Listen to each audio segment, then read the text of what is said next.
It's the never-ending ending. Roll the credits, start again. Every goodbye just keeps bending back around the sun, my friend. If the world keeps on pretending, I'll just light one more and sing to the never-ending ending.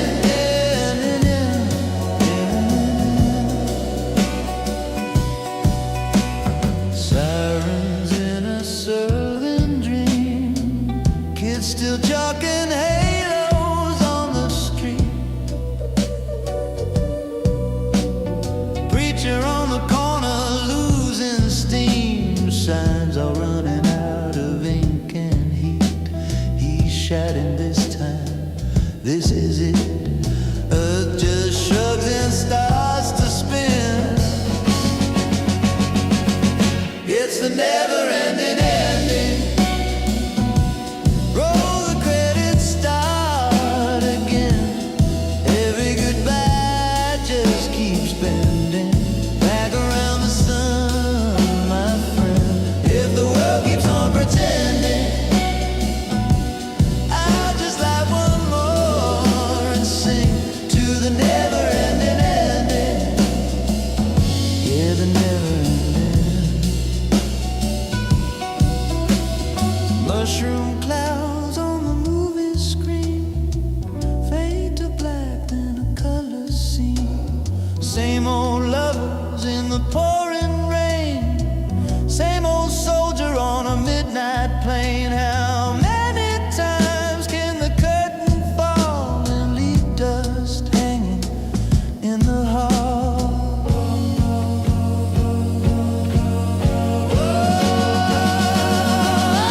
It's a never-ending ending.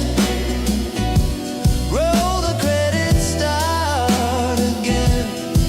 Every goodbye Check. just keeps bending back around the sun, my friend. If the sky keeps slowly rending, I'll be here still whispering to the never-ending ending. Never-ending ending. What's going on? Welcome to the show. Good morning, good afternoon, good day, good evening. Whenever you're watching this, hit the like, share the show, etc., etc., etc. Well, it didn't take much. It did not take much, but Glenn Beck is back to crying on camera. Like, I don't know if he's chucking salt in his eyes or he's just this delicate. Look, it's a serious thing when somebody attempts to do something like this, but let's have a bit of perspective that there were 6 walls, an entire floor, and 2,500 people between this dude and the president, and it's the other people who were in far more danger. I certainly think it's interesting that that JD Vance was not in any harm. Like, they whipped him out of there quickly. They took their time. Shit, you could even argue that somebody tripped Trump as he was leaving. I mean, most of us think he just fell on his ass because that's who he is. But it's entirely possible that, conspiracies flying the way they are, that they tripped him on purpose. That's why he fell down. Obviously, he's got incredible balance. He's an athlete. He'd live 200 years if he didn't eat fish delights. But yeah, I don't know. And I'm not the only one that spotted this, by the way. For the record, the guy who attempted to do this was, I get it, I'm here. The guy who did this, by and large, did it on his own, clearly. If he'd had help, he'd have probably gotten farther. In theory, it's a bad thing to do. I'm against all this violence. Everything here is said in jest in the sort of post-event world where no one, thank God, was killed or harmed seriously, and that the guy is alive and going to go to jail for a very long time. So on this, that is the reality that we're all actually in. So that's the reality I'm going to be joking in and around on. I'm also going to be playing a little fast and loose with how much I buy into the conspiracy theories, just to play along and see how the maggots are taking it. Not the least of which is, are you the boys that painted my cat's butt? I've been sleeping under this tree for 100 years, and now I've woken up and Beavis and Butthead have changed all my tires on my car into giant donuts. I don't know where they found them, but I had to drive all the way out here in the sticks, which is actually my driveway, to make this statement. But Vance pulled off stage ahead of Trump. Guys, I don't know what you know, but I don't know what I know either. And I'm telling you something, what I don't know is there's some things you don't want to know. One of the big questions a lot of people have is why was the Vice President, J.D. Vance, pulled off of the stage prior to or before Donald Trump, the president? Real quick, because he needs less assistance, and they were 100% sure that if they went, move it, he'd get up out of his own chair with his own legs and his own ass and get his own body moving. Whereas Trump literally might need to be carried.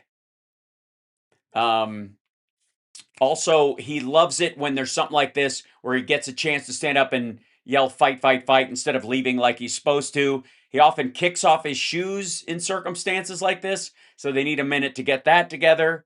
100 reasons. But let's just go with the guy was from a school that Peter Thiel gives a lot of money to.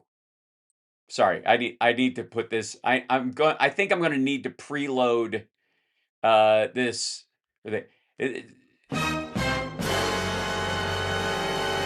That's right. We're going to definitely need that a couple of times, I think, in this one.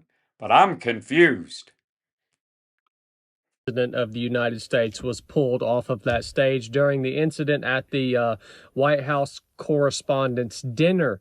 Now, I have served with the Secret Service on 2 occasions overseas. I've worked closely hand in hand with them. By the way, that does by no means make me an expert. I'm sure their tactics, techniques, and procedures constantly change as technology changes and the threat changes. Also, yes, they at this particular, you could barely hear the jokes from last night or Saturday night because of all the drones in the room.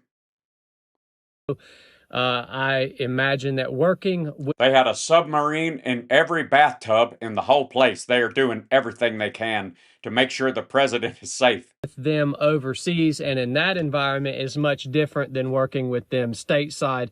But I guess I do have a little more insight into what's going on than the average person. So I had a few thoughts behind that if you're confused about why the vice president was pulled off before Because he does not have a fat ass. Donald Trump. It does seem a little weird, I'll be honest. It's real weird, I gotta tell you, man. Do not even think again before you guess twice and wonder later, okay?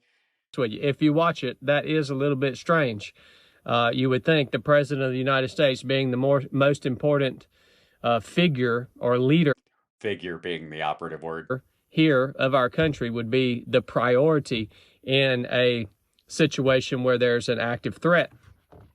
Nonetheless, what could have happened? Well, really, to be honest with you, it's any infinite number of things. It could be as... No, not at all. It's a finite number of things. It's finite. There are 3 or 4 reasons. There's probably 2. Ultimately, there's one, which is the vice president. They tap on the shoulder and go, "Get the fuck out! There's shots fired." He go, "Whoop." And then Trump. Everybody's like, "Okay, we're gonna have to do a human shield around this asshole because he moves slower when it's important." That's why. Simple as a simple detail was overlooked, an important detail, but details do get overlooked. What I'm saying is potentially where the president was sitting on that stage versus where JD was sitting on that stage, the Secret Service could have had easier or faster access to JD Vance than they did. Which is really fucking dumb. If that's the case, they need to work a little harder. No, not at all. Because JD Vance was sitting in front of the fucking band. Like, I think that was Trump punishing him for not wanting to go to a war in Iran. He was literally like, he had a fucking tuba right in his ear. Like, fucking...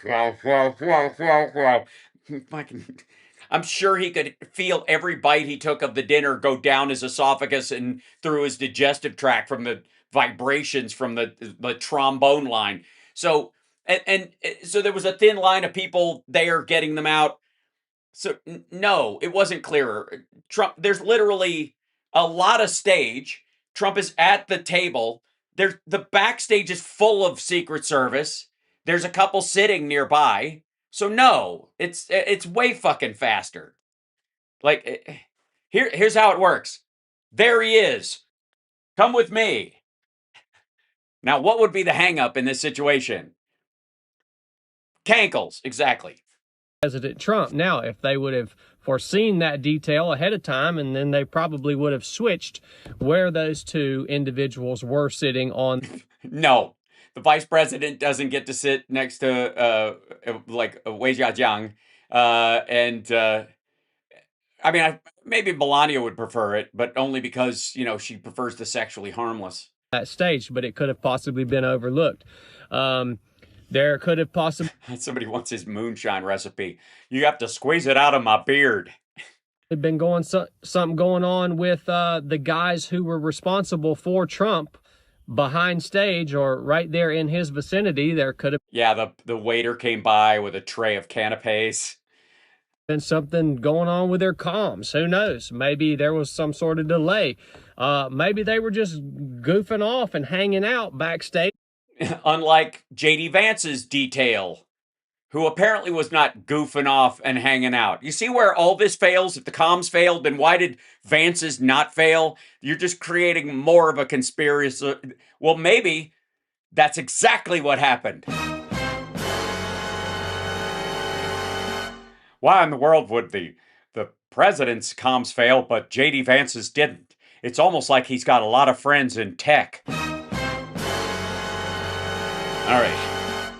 Son of a bitch. Because they think we're in a really secure, controlled environment here. We're stateside.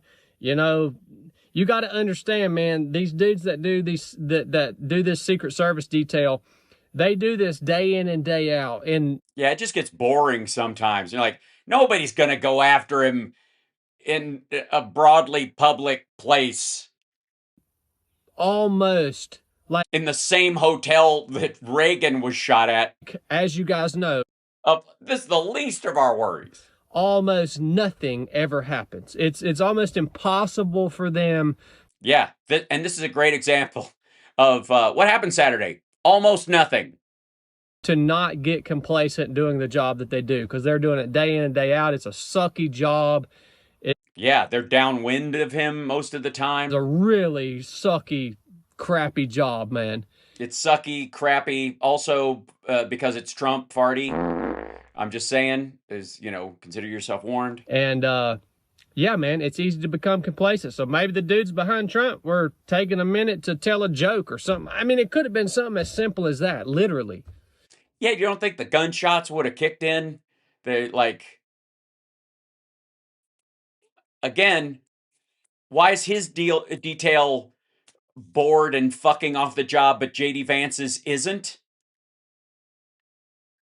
All right. Anyways, you guys get the point. That is seeping its way, and I do mean seeping, through. We'll get to the biggest one. We'll get to the biggest conspiracy theory. Hang in there. It's a good one. It's that not only was it planned, but they had psychic awareness of when it was going to happen, and they couldn't stop it, man. They couldn't stop it. They knew it was going to happen, and they couldn't stop it because time is a flat circle. All right, we're going to definitely. Okay, so, but in the meantime, get to, where is it? Sorry, I just want to look at Glenn Beck being miserable again. Miserable and bloated. All right, let's go to, well, let's hear it from the horse's ass. By the way, this is the full interview, God help us. And yes, he looks like hammered shit.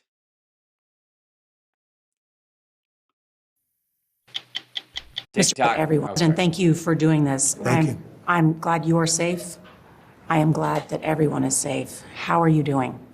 I'm doing well. It was quite an evening. It was a very difficult thing to watch, frankly. You didn't watch it. It was outside the room and up a flight of stairs. I mean, what? Watching people jump under tables? But doing very well. Mr. President, do you know if you were the target of the gunman? Okay. Do you know? This is a good question right out of the gate. Do you know if you were the target of the gunman? Because he says so in his manifesto. Mr. President, do you know if you were the target of the gunman? I don't know. It sounded to me, I read a manifesto.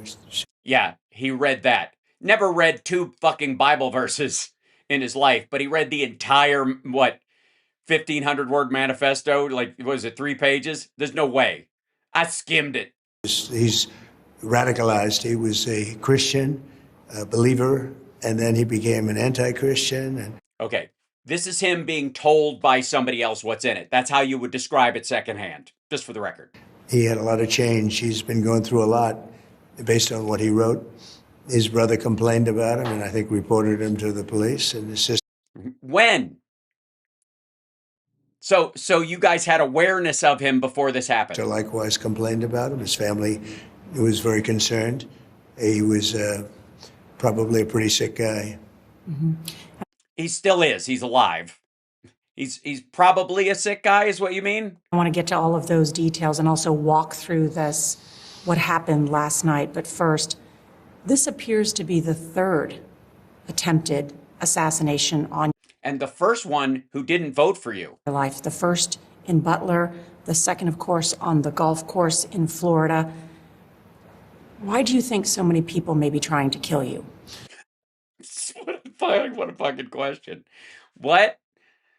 You do realize that every president, people want to kill him.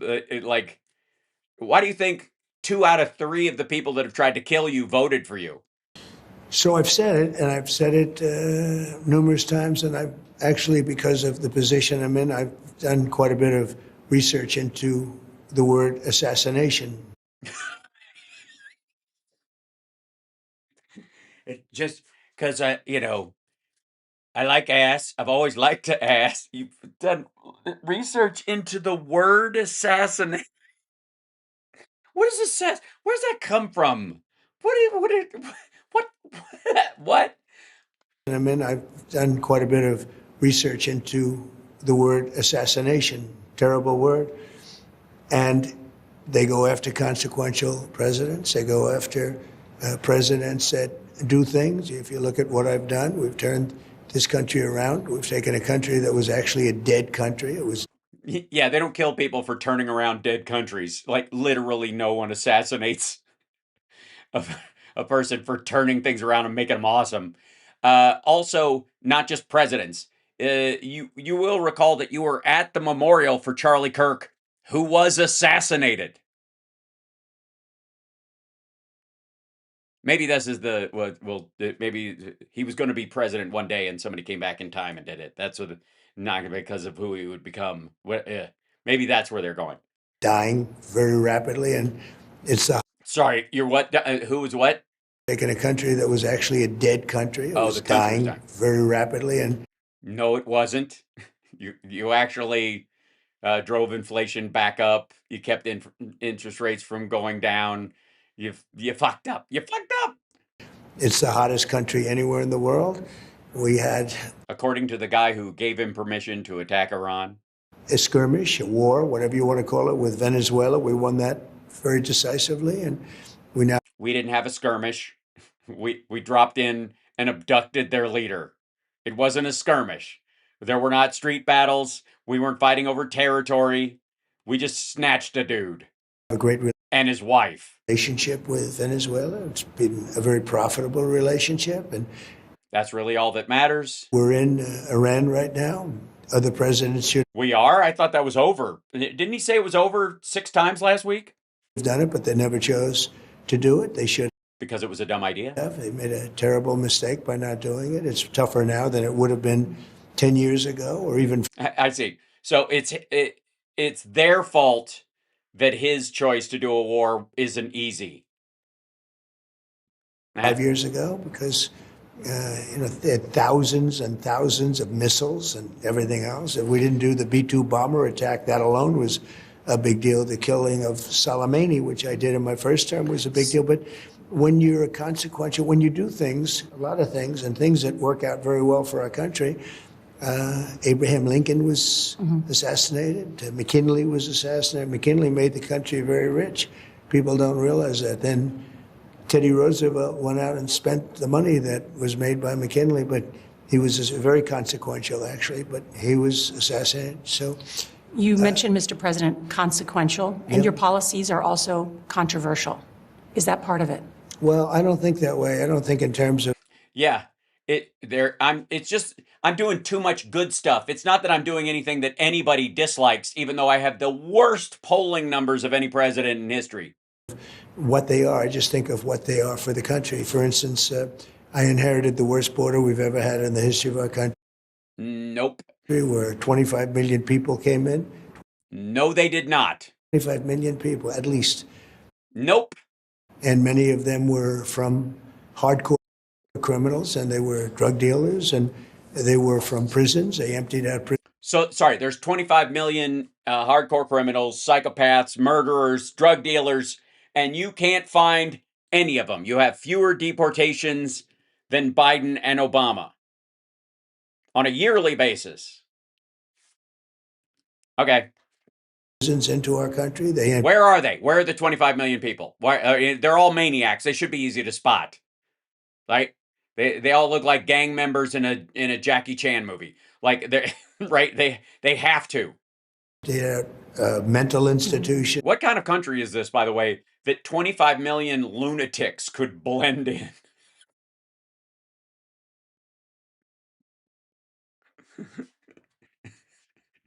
What, did they all move into Gary Busey's neighborhood? And everybody goes, well, they're a lot better than, at least Gary doesn't come outside much when they're around. Insane asylums into our country. And I don't know if that's controversial to say we have to move those people out, but we have. But it is from the standpoint, you're doing something, and you're doing something that's good. Things like men playing in women's sports. Yes, that's been the real bone of contention that's driven all the assassination attempts, especially the 2 out of 3 of them that have been your voters. Against that. Things like transgender for everyone. I'm against that. Yeah, nobody knows what you're against because that's fucking nonsense. So many things that I'm against. I don't think they're controversial. I don't even know they can't attack me for something I'm for. I don't even know if something I am for. I think the other side is controversial. Buttered sausage. I'm for buttered sausage. That's absolutely right. I am definitely, I'm honest to God, sometimes I will go out and on Halloween, Gary Busey, will wear Donald Trump's skin like Vincent D'Onofrio in Men in Black. And it is the scariest thing you have ever seen in your life. It is dynamite. But I do a lot of things and I get things done. And, we're respected now as a country all over the world. And some people love that, but some people probably don't. Yes, people hate how respected we are. That's why that's why someone wants to attack you. God damn it, it's too much respect. I can't take it anymore. Mr. President, Mr. President, I'm sure you're high right now, judging from your answers. Are you smelling almonds? Is Rodney Dangerfield in the room with us right now going, this is a guy to get some respect? now had the opportunity to see some of the pictures of what happened last night, and I want to walk through that. Sure. It was just around 8:30 p.m. You are sitting there next to the First Lady. The entertainer named Oz Perlman is talking to you. He's known as the mental. Even though he called him Oz, he likes it Oz. I think that sounds very nice. Oz, like Nevada. Oz, you prefer that? I talked to Dr. Oz afterwards, and I was like, what do you think? We stopped calling you Oz. How about Dr. Oz? He ran. I didn't see him. Like, I don't know where he was going. And then I realized I was in a room alone by myself. List. When did you know something was wrong? Right around that point. In fact, you can see the expression on the First Lady's face. Right, because she's younger and has better hearing. And your president of the evening, chairman or president or both, who is The host? Doing a great job, by the way. Weijia Jiang, Your CBS associate, News. yeah, she was a terrific person. And she was, she had this big smile. I mean, they were, what they were talking about? They were asking the name of Caroline's child. No, they weren't asking. Oz was he was a mentalist, and he guessed the name of the child before they had told anybody. And they weren't saying it. He was doing a trick. They were listening. That's why they were, oh my God, he got it.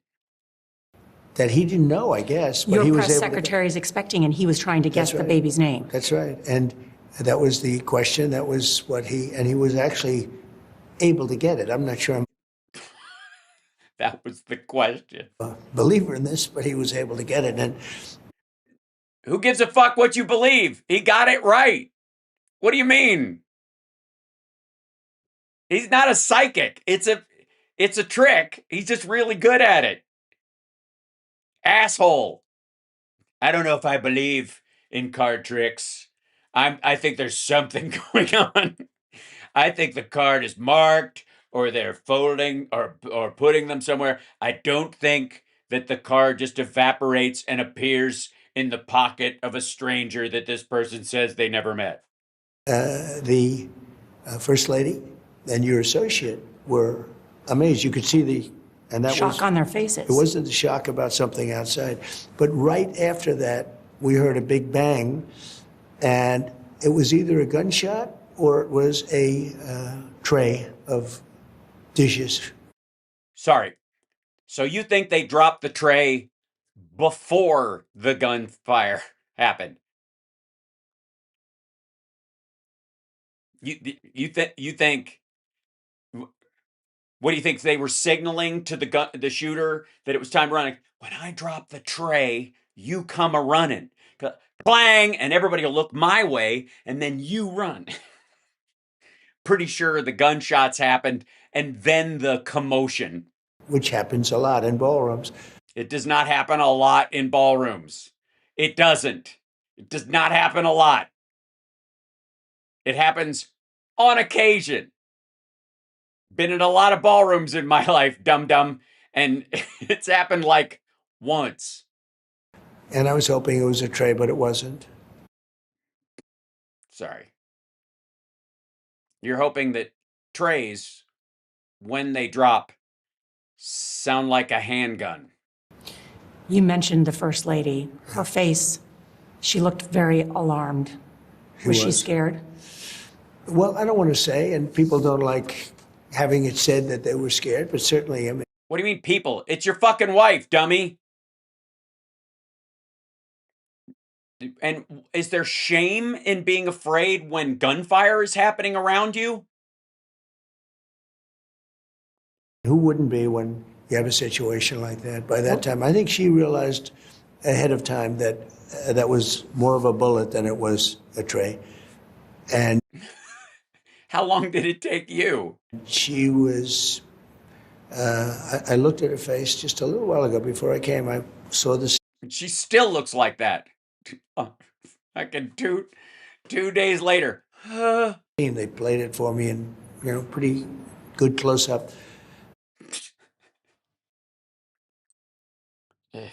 And she looked very upset about what just took place, yeah. Mm-hmm. Yeah, miffed. Yeah. She had her panties in a twist. The ones that, of course, were fondled by the FBI when they illegally raided Mar-a-Lago. Why not? You see the Why not? security moving quickly, right. Within seconds, grabbing the vice president by his coat, lifting him up. No, they didn't lift him up, Nora. He walked on his own. They didn't carry him out. Also, much faster than you, though. They got him out of there before they got you out. How do you feel about that? Does that feel weird at all? That's not strange that they got him out of there before with the shooter guy coming from a school that Peter Thiel gives a lot of money to. That's okay. Bringing him out. Then the counter assault comes in Took 10 seconds for them to flank you, Mr. President. That's a long time. That's one of those things where you're like 1 1000, 2 1000, 3 1000, 4 1000, 5 1000, 6 1000, 7 1000, 8 1000, 9 1000, 10. You see what I mean? Like in a gunfight, that's 10 seconds a long fucking time. And then 20 seconds to get you out. Yeah, which is a miracle considering how slow he moves. So It looked chaotic. At one point, you were down. What was happening? well, I fell on my ass, honestly. I got up and there were so many people around me and I was watching where I was going. I tripped and they helped me up and then we got on our way. I'm just fucking with you. They told me to get down, even though you can hear on the audio that they're not saying get down. Well, what happened is it was a little bit me. I wanted to see what was happening. I wanted to yell, fight, fight, fight again. And I wasn't making it that easy for him. I wanted to see what was going on. Yeah, that's stupid. Get the fuck out of there. And by that time, again, I am not supportive of this guy being this much of a dumbass in a dangerous situation. Do I think he was ever really in danger? No. Especially knowing what we know about where it happened and who was between him and the shooter. But he doesn't know that. You can hear the gunfire. It's really fucking loud. And they know shots have been fired and some of it being from our side and some of it being from the shooter. Get him the fuck out of there. And don't go, hey, what is that? I'm still convinced it was a tray. and we started to realize maybe it was a bad problem. Oh, did we? What do you mean, 10 seconds after they yanked fucking Vance and got him to a safe location? Different kind of a problem, bad one. And different than a tray, obviously. would be normal noise from a ballroom, which you hear all the time. Yeah. Yeah, very, very different. Namely, gunshots. And I was surrounded by She's got that look like, are you stupid? Is this what I'm dealing with? people. And I probably made them act a little bit more slowly. I said, wait a minute, let me see, wait a minute. So, I'm telling guys. Just at that moment where it looks like you go sort of down with the service, you were telling them to wait? Well, no, what happened is then I started walking with them. I started walking, and then said, please go down, please go down. Yes, they were saying, please go down. Silently, obviously. They have those little microphones that are on their vocal cords that work like one of those things that you should not have ever taken up smoking. They have those kind of things, and they'll communicate with a chip in his head and go, please go down. They'll like a ventriloquist. They'll go, please go down, please, Mr. President, please go down immediately. Right? And wow, that's not half bad. I might need to take up a career in ventriloquism. Like here, I'll reenact it with playing the part of Donald Trump. I don't want to go down. I don't like it. I don't like it going down. I don't. I was like ready. I was like saying, wait. And they came over and they were like, do it. Do the thing. Do it. Do what? Do the thing. I'm not gonna. You mean be the Secret Service guy, not saying anything? Yeah, do that. Oh shit. Okay. Please go down. Please go down. Please go down. Wait. I want to see. No, I'm saying the guy. Please. I'm saying please go down. He said what? So. And scene. All right.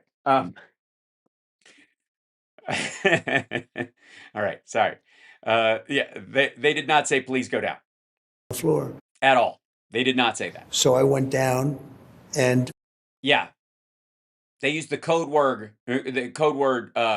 what they don't say please go down because they don't want to let the killer know that we're getting him down so they'll know where to aim and stuff. So what they do is instead of saying please go down, they say, whoa, watch your step. And that means First Lady went down also, but we were asked to go down by the yeah, she was helping you.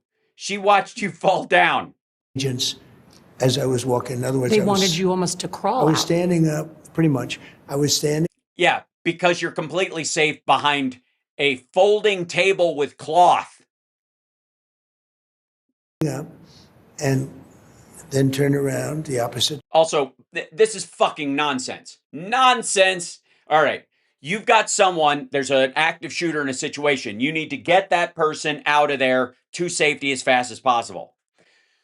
They are behind a table with a simple tablecloth in front of it. Do you make an elderly old fart crawl behind the table where someone could just fire it where they were and it will go right through the table and into them and everybody else behind there? Or do you take the fastest method of getting them the ass out of there, which is surround them with your bodies, which is what they always do, and walk that person out? There is no way in the fucking world the Secret Service thought it would be a better idea if Donald Trump crawled to safety. Shut the front door. Direction and started pretty much walking out. Pretty much.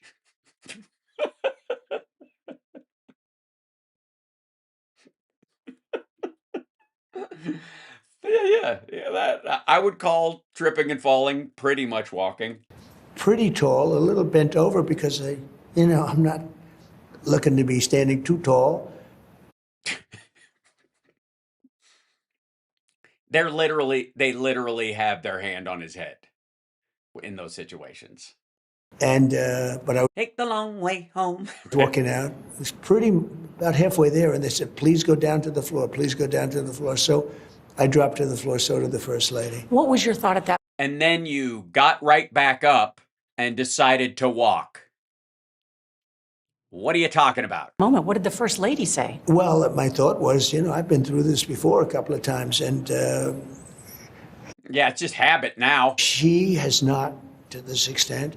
She handled it great. I mean, she's very strong, smart. She got it. She knew what was happening. She listened. I did too, by the way. Because this was the first time when she they was. said, when they said drop down, that meant trouble, and obviously. By the way, I would like you to compare this to elementary school children who've been through a school shooting and their explanation of what happened.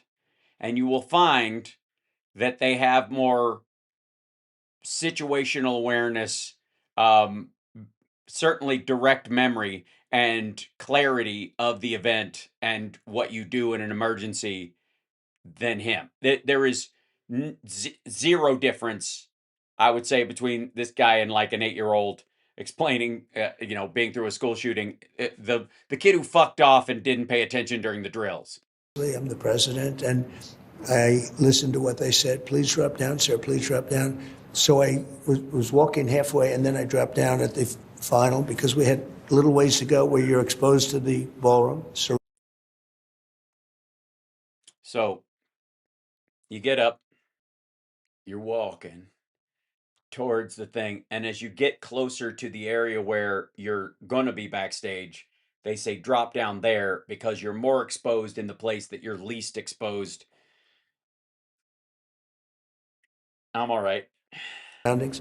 I'm all right. And then I got up, and we went to a hold room for a while, and I tried to get A hold room. You mean a holding room? them to continue the event. Or do you just go in there? It's just where you go into the biggest Secret Service guy and go, hold me. If possible. You wanted to go back in. I did. I really did. Because I don't like to have a criminal or a sick person or somebody, whoever he is, you'll figure it out. I mean, I think we're already figuring out he's a man with a lot of problems. But you don't want to have somebody like this, essentially attacking our Constitution, attacking our country. Yeah, that's your job. Changing events that are, it's an important event. It was a very A important. night celebrating the First Amendment and the freedom. Yeah, you don't want him changing the schedule. Booking this ballroom, these tickets were not cheap. Of the press. That's right, exactly. And this was a record setter. I mean, this was a very big, that dinner had some problems for the last 9 Nope. years, and I didn't help them. And this time I went, and I felt really good being there. There was a great camaraderie I wasn't sure what the response. It was, a lot of press, a lot of media. And when I walked in, I got a very Yeah, obvious. nice applause. I wasn't sure. I said, I keep calling these people the enemy of the state. I keep bringing up firing squads and calling them traitors and basically threatening their existence. I keep suing them for reporting on me, even though that it's true. And I was like, maybe you didn't. Well, I think they were happy to see. I think I was happy to. I was on the stage, so I don't really care about anybody who's in the audience. and I can tell you there's the biggest impact that I saw in the entire evening was, and I say this being somebody that's had a lot of Stupid problems, mental problems, brain decay, oxygen deprivation. well, let's say we've argued a little bit to get things that I want done. Uh-oh, did I drop out on Twitch or something? Did we run into problems for a moment there? If you hold on. Reload. Okay, you're back. Reload. Okay. Weird. It's a Twitch thing maybe. Right. Gotcha. Okay. I fight for a border, and they fight for an open border, and Nobody's fighting for an open border, dipshit. we have a lot of differences. You've got but some tough there words was for the press in the back. There was tremendous. By this time, the event had taken place. People were starting to feel safe. There was The event didn't take place. tremendous camaraderie. I mean, I saw Democrats, I saw senators, I saw congressmen All hiding under the same tables. and women. I saw people that weren't necessarily on my side from the other party, mostly. Pretty much the Republicans are on my side, so I'm not that, surprised. And they were going, way to go. There was spirit in that room. I mean, it was like the whole country was together. It was pretty amazing. It made a big impression. It was very nice to see. Do you think this will change your relationship with the Hold on. Is he saying he went back out there after when Wei Jiang made her statement? Because I call bullshit. Yeah, no, there was not a kumbaya moment after that happened. As a matter of fact, almost all the Republicans that were there raced to social media to say they tried to kill him again. press? Well, look, for whatever reason, we disagree on a lot of subjects. Well, reality and yeah. We talk about crime. I'm very strong on crime. It seems. Yeah, you're it's been a big priority. We're going to be appointing very pro-crime judges. Mm-hmm. Like the press isn't. It's not so much the press, it's the press plus the Democrats, because they're almost one and the same. It's like crazy. Well, then it wouldn't be the press plus the Democrats. It'd be the press are the Democrats. Almost like the Democrats are the press, and the press are my demos, my press, my demo, my sister, my daughter. Thing. I have the strongest border we've ever had in the country, where, as you know, it said 0 people for 9 months came into our. Did you notice the 9 months keeps resetting? Does anybody notice that? At one point, it was like 9 months, and he's saying it was as of this date, it's 9 months. Now, 5 months later, he's still saying 9 months. Country through our southern border. We have a very tough border. Before me, 25 million people came in. No, they didn't. I mean, whether it's 20 or 25 or 30, but they say 25 million people came. No, they don't. You say it. They don't say it. Nobody else says it. 0 people. We have people coming in legally. Can I ask you something? But, You said but something. the other side doesn't like that. There are things that I like that I think are very standard. I want women to be able to play women. I don't want men in women's sports. And for whatever reason, Or in Shakespeare. the other side likes men in women's sports. So when you say get along, But that's I the can, other but side. I That's don't not think the I could press. ever. No, but I don't think I could ever change my feelings on certain policies. I want strong borders. They want open borders. There's such a difference. Can I ask you, Mr. President? I will say this though. After the Yeah. By the way, uncut interviews are not his friend. They chopped the shit out of this thing for the one that aired on Sunday. And this is I mean, I would say it's beyond his normal rambly mess, but it's just standard ramble. Event, meaning it looked like things were good. We knew he was caught. I was given the information immediately. And there was a camaraderie that you just have not seen in a while. It's very nice to see. Camaraderie. You mean because when there's a bigger threat around, people stop yelling petty insults at each other temporarily, and then your people, Republicans, went straight to shitter and other sites and started going, they tried to kill him. The Democrats, liberals, I can't live in a country with leftists. They're going to murder us all. They tried to kill him again, right? And then you're like, oh, all right, fuck me. I'm sorry. I was being nice to you for a minute, but then I realized. President, you, Mr. President, the Vice President, the Speaker of the House, the Secretary of State, Secretary Hegseth, almost the entire line of presidential succession was in that ballroom. Yeah, but he wrote an executive order. Ivanka will take over. Who was the designated survivor? Well, first of all, I have to say, it's not a safe ballroom. I'm building. Yeah, it was actually. Yeah. Safe ballroom. Yeah, but the president doesn't get to just fucking close himself up in the White House for 4 years.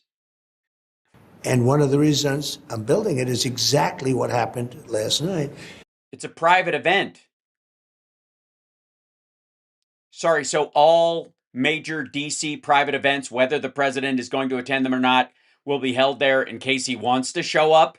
And so you're going to charge admission to use that? So, sorry, with the White House Correspondents' Dinner was going to be able to rent the ballroom or use the ballroom on the taxpayer dime for their awards event. Okay, what's the standard for how many people or the right kind of people have to attend before they don't get the good board?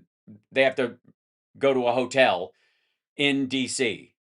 Also, so you're never going to, any other event the president would attend in the rest of the country will have to be moved to Washington, D.C., just like a good Republican wants.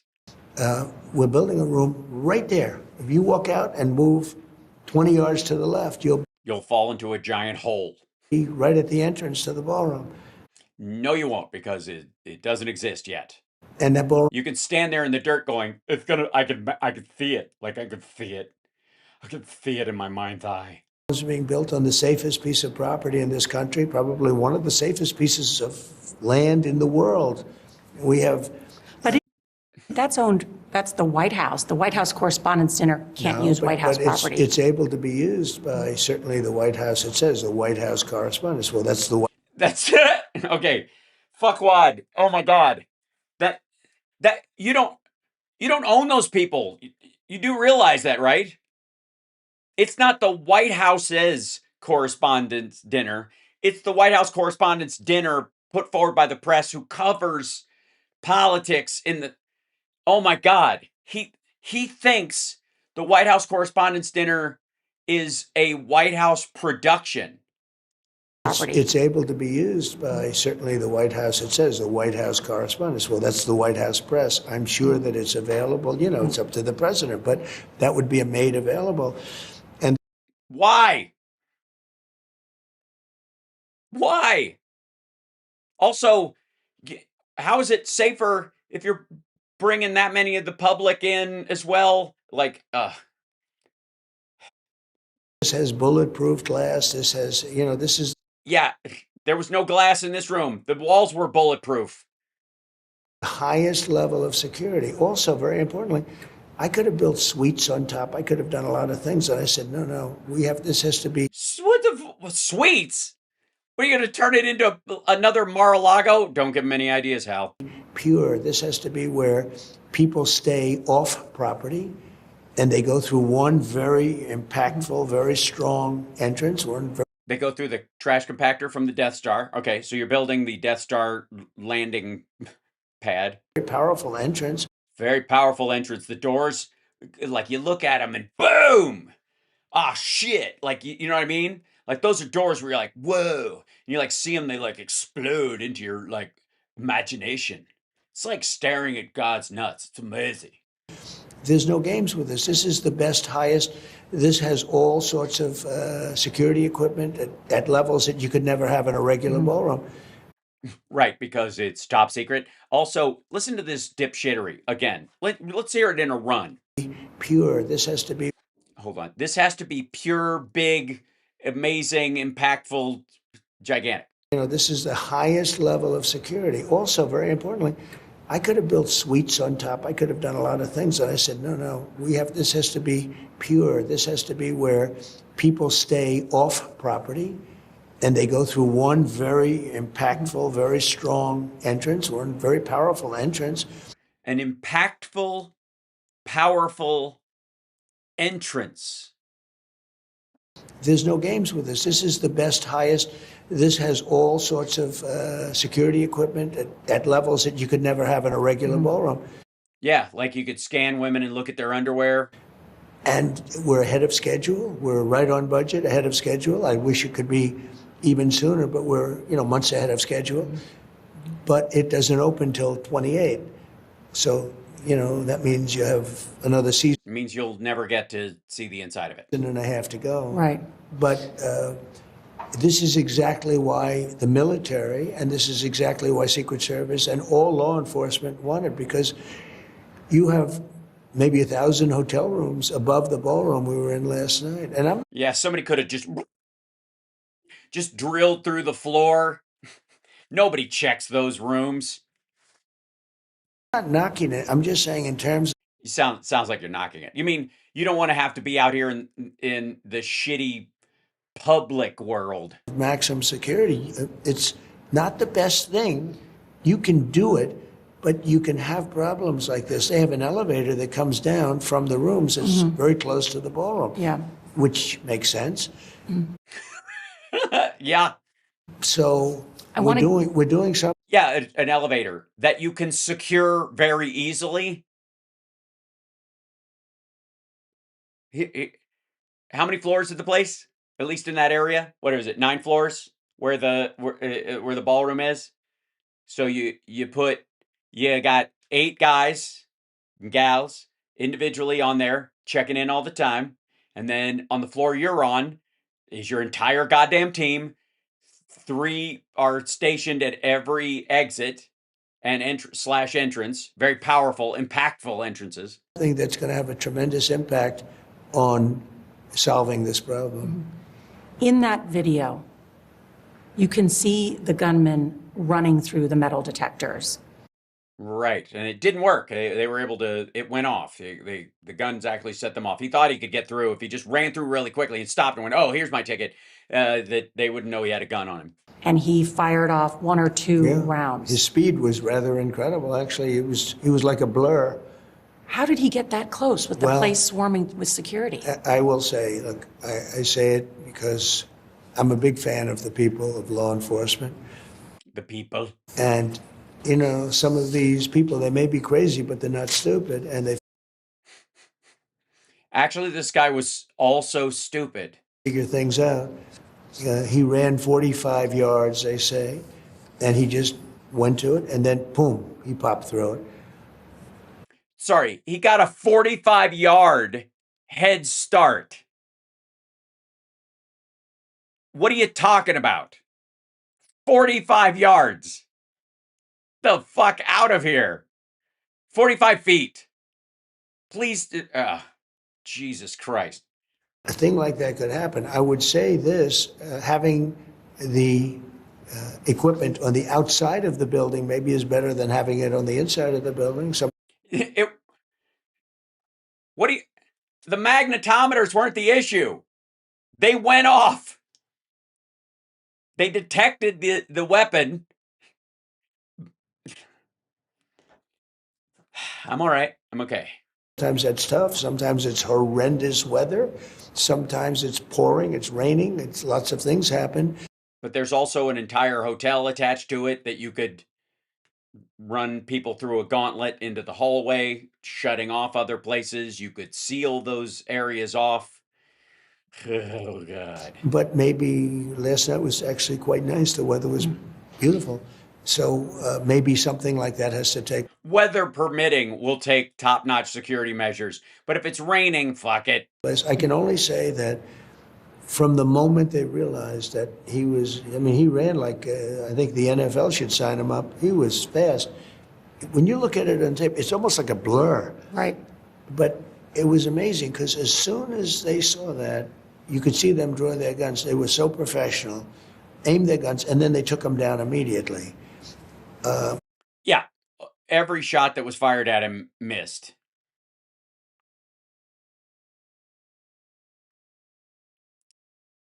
Every single one. He was not struck by gunfire. The doors were sealed, the room was sealed, the ballroom itself, where the people were. And they really, I think they did a great job. I was in the room, not far from you, Mr. President, could hear what sounded like gunshots or commotion. Right. People nearby could smell the gunpowder. That wasn't gunpowder. That was RFK Jr. Just saying. Well, they have audio, I think. Yeah, he ran. Yeah, he was in one of the. They didn't have a holding room for him. They had a room for people who can't hold it. So he just. Sorry. Everybody hit the floor. There were a number of people who were very, very scared. Yeah. How worried were you that there were going to be injuries? That there were going to be injuries. Did you care about anybody but yourself? I wasn't worried. I understand life. If other people get killed protecting me, that's because, they don't have the genes to be, an important person. There's plenty of people between me and, death. So I figure it'll just affect them. We live in a crazy world. Boy, I tell you, we live in a crazy world. You can really enhance your chances of having a perfect situation, but You can enhance your chances of having a perfect situation. Yeah, you kind of did. You're surrounded by security and a lot of other bodies in the way between you and the killer. You can be a floor away from where he was entirely. There can be walls between you. There can be, whatever, 20 people with guns to take that person down. sometimes things will happen. I did want to see what was happening because, I'm the president. In one way, I guess I should be hiding. In another way, I want to see if I can. Yes, in one way you should be hiding. That's the one way. Get the fuck out of there. If you have the opportunity in a situation where there's a shooter and you can leave there with your life, you can find out all the other information later. Be helpful, but I did. Yeah, you're going to be helpful. What are you going to do? Spotting him? He's over there. Blam. Watch because I could see what was going on at the door. No, you couldn't. Which were at the door, which was closed. I also saw a lot of very strong, physically strong, really attractive law enforcement people come. Wow. So you were fapping. You were just. So you wanted to rub one out before you went to the holding room? You couldn't just throw them into the spank bank and do it later? Through those doors, and frankly, I know I'm not the only person who lately has noticed.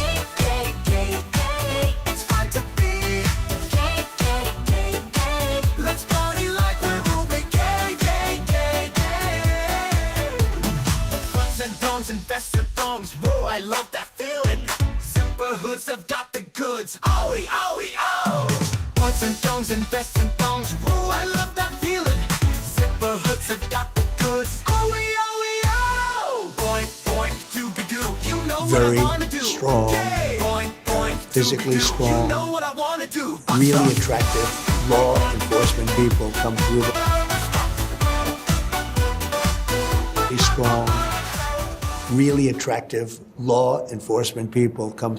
Gorgeous. Just you can just picture underneath, like when they walk by and they check on you and it's like they're fucking, yeah. They're fucking like, just fucking like veins pop and like just the lines and the cut and stuff like that. And like the pecs were all pop. Like, how do you not? Really attractive. I mean, my dick is tiny and I had trouble getting up from the table. What in the hell? What the hell? We only hire like the sexiest fucking, I'm just saying, like, you know, through those doors. just here to give you the all clear, sir. You're all clear, sir. You can go back to your room. Sir, why are you looking at me like a pork chop? What, sir? You want me to what? Can I? Of course I can. Of course I can do that. I just don't think it's appropriate right now. I mean, honestly, well, you're the president, so is this an illegal order? Somebody get Mark Kelly on the phone. I feel violated. And frankly, it made me feel very safe. And warm and give me a squishy feeling. And it made me feel extraordinarily. It's fun to be. Let's party like we're moving. I mean, come on. Come on. Do you know how much better the world would be if uptight closet cases were able to just live their life? That's why we don't yuck anybody's yum here. I might joke about this, but I think there's value in people being able to come out of the closet. Very, very safe. There's nobody going to get by them. And this No, they're very sweaty. They could just grab them and squeeze them. They'd like have them in a headlock. I'd love to be in that headlock right now. I'm just saying they could get them and like just as they're blacking out, they can release the pressure and they can wake back up and then do it again. I was just watching him like I want to see that dude choke somebody out and just watch it. Like if he just when the arm rests against your neck. It's fun. was at the very back of the ballroom, looking at the back of the ballroom. At the back of the attractive law enforcement people. Counter assault team that comes yeah, in. they were very impressive. I think they were very impressive. Mm-hmm. You could. I like the cut of their slacks. Why 60 minutes? Why did you cut this part out? I think the whole operation was very impressive. The only thing you could say is maybe they could move that counterpoint out deeper. In other words, move it to the outside of the building. Let's talk about that. Mr. President, I wonder how much has the Secret Service... The counterpoint? Okay. Point taken. And the FBI briefed you about this suspect, Cole Thomas Allen. Have you read what a senior U.S. official is describing to us as a manifesto? Yes, he did. He said he read it earlier. He didn't read it, but he said he did. Did you know that he emailed it to family members? We found all of that out this morning. Right before the attack. Yeah, we found that out this morning, and the family members were concerned. I think the brother called up the police. I think the sister may have called the police. The parents were rather devastated. He lived with the parents. I saw the parents last night on television opening the door. I assume that was his parents. Why would you assume that? You're the president of the United States. You wouldn't be briefed about this? You sure it wasn't Thomas Crooks's parents? Look, you have sick people, and you have to mitigate the risk. But some of these sick people, it's amazing. They're very sick, but they're also, in some cases, very, very smart. He went to great school. I can tell you Sorry, no. First of all, attempting to assassinate someone where you're going to enter the room and there's going to be 2,500 people, 300, wherever you're entering, between you directly, and the president and Secret Service and all this stuff, and you're going to kill him with fucking buckshot? Sorry, I don't see that happening. That sounds pretty stupid. Like, as plans go, pretty fucking stupid. Person in Butler, I don't know if you ever looked at his academic credentials. He had almost 1,600 on his college boards. 1,600. But still, we don't know anything about his social media accounts or his phones or any of that kind of stuff? Nobody has. I mean, it's the upper 99.9 percentile or something, and he was a crazy person, but a smart crazy person. Yes, like everyone in my cabinet. That's how they like to be talked about. I think the law enforcement did a great job last night. Especially, and they looked incredible. Let me ask I you, guess if they didn't, I wouldn't be here. But I think No, if they didn't, you would still be here, but 3 or 4 other people would be dead. There's no fucking way that guy with that plan in that building with that, I don't know, strategy, whatever his thing was, that and his manifesto, that guy wasn't going to be successful. Sorry, not in any fucking way. Just dumb. they really did a great job. Now, can you make adjustments? I mean, we're also learning. Can you make adjustments? I think the only adjustment would be you move your Move the magnetometers out into the parking lot. security equipment further away. But it was about 50 yards away. 50 yards is a lot of yards. Now, when a guy's running at that speed, he was a very fast person. And he got him by a little bit by surprise, but that didn't matter because he was totally subdued very shortly after he passed that one point. You know what? You could have.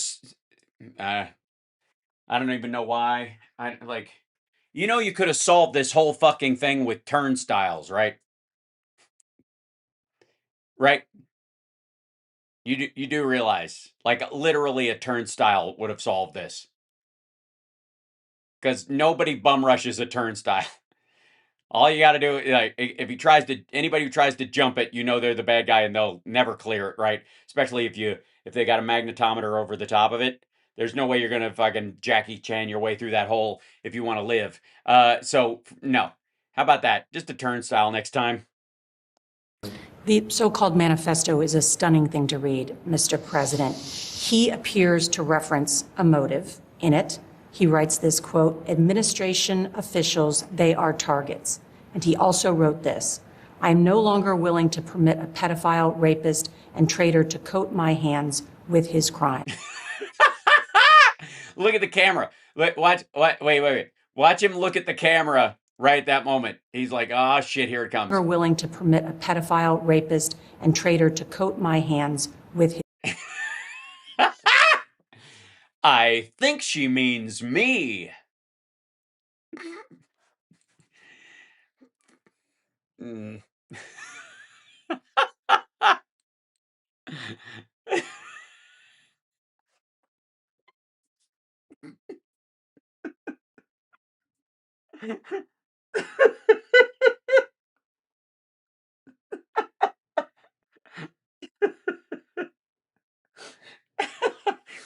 Oh shit. Pedophile rapist. Let's watch that again. One moment. I'm no longer willing to permit a pedophile, rapist, and traitor to coat my hands with his. Rum-ba-bum-ba-ba-ba-bum. Dum dum dum dum dum dum dum stupid dum silly stupid dum dum. We need where is it? Sales out of it.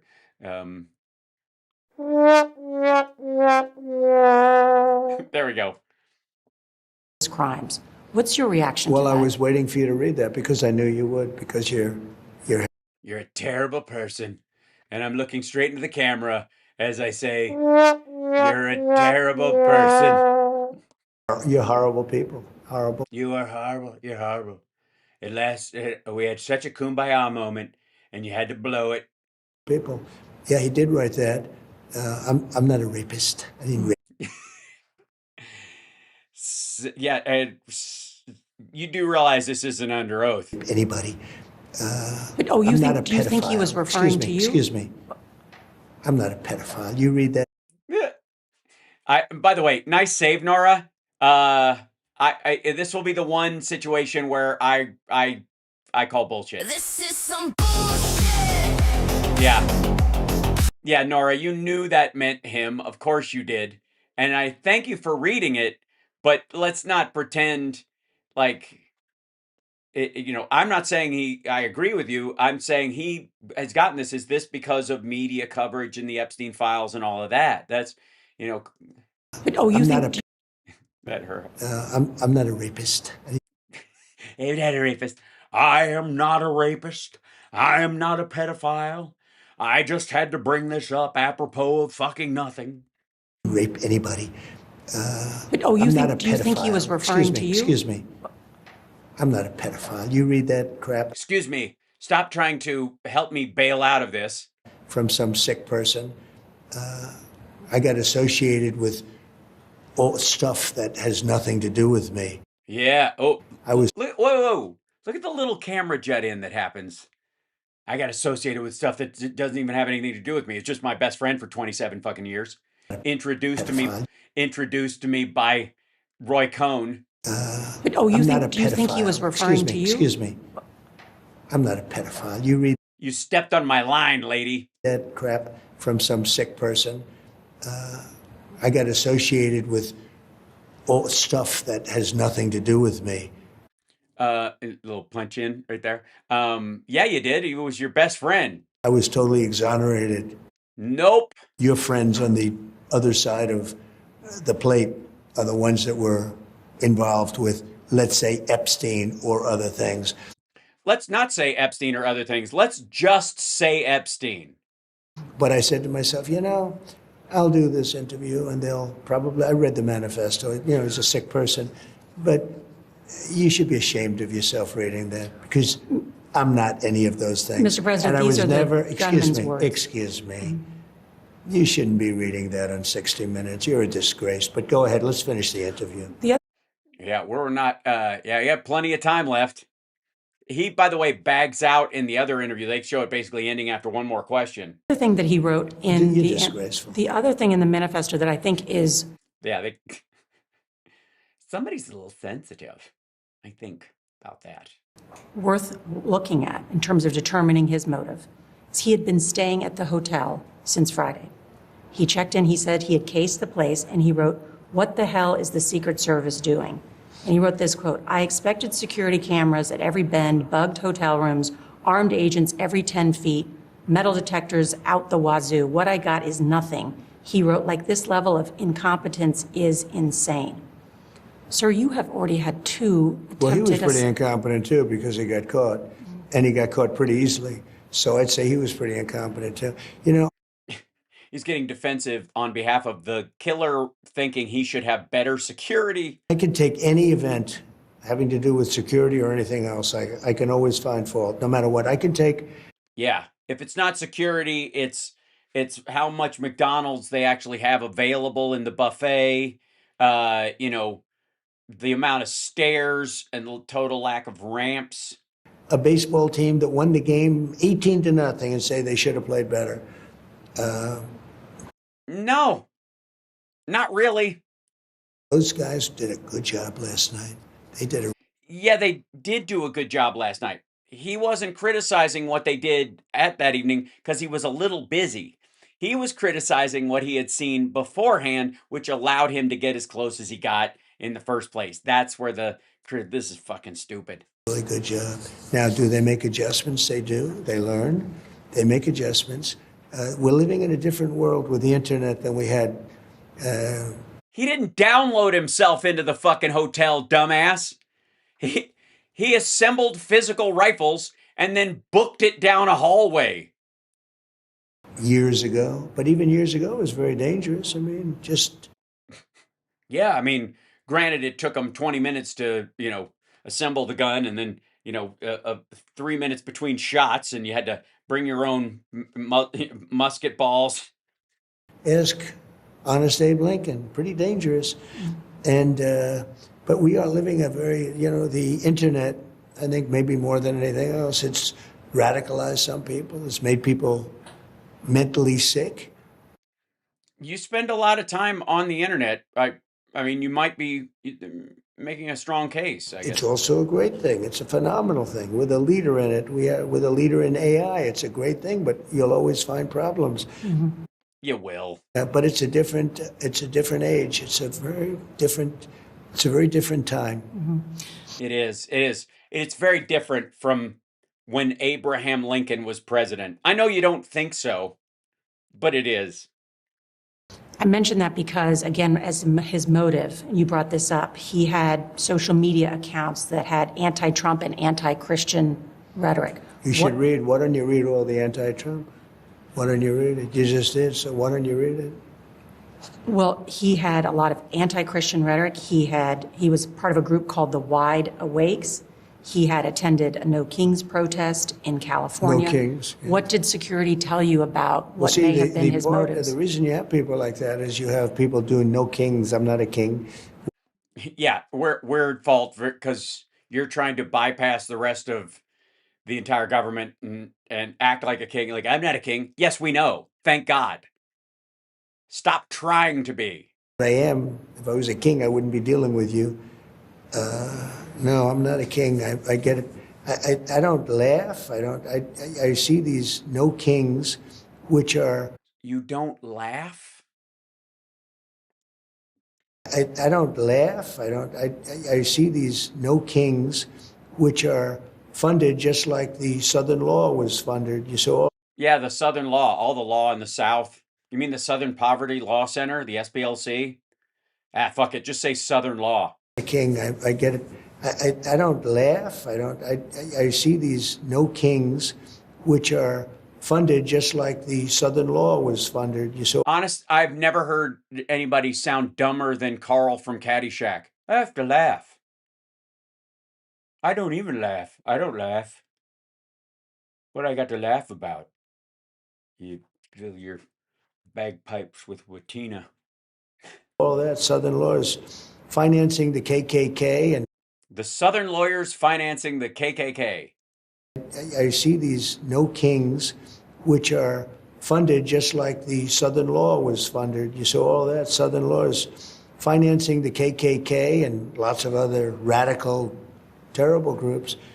Yeah, I think you should get mad at the states in the South, the Southern Law. That's the problem. And then they go out and they say, oh, we've got to stop the KKK, and yet they give him hundreds of thousands and even millions of dollars. Yes, they give him, Mr. KKK. It's a total scam run by the Democrats. It shows you that, like Charlottesville was all funded by the Southern Law. That was a Southern Law deal too. And it was done to make me. The Southern Poverty Law Center? Maybe just know the name? Why is that weird? Why?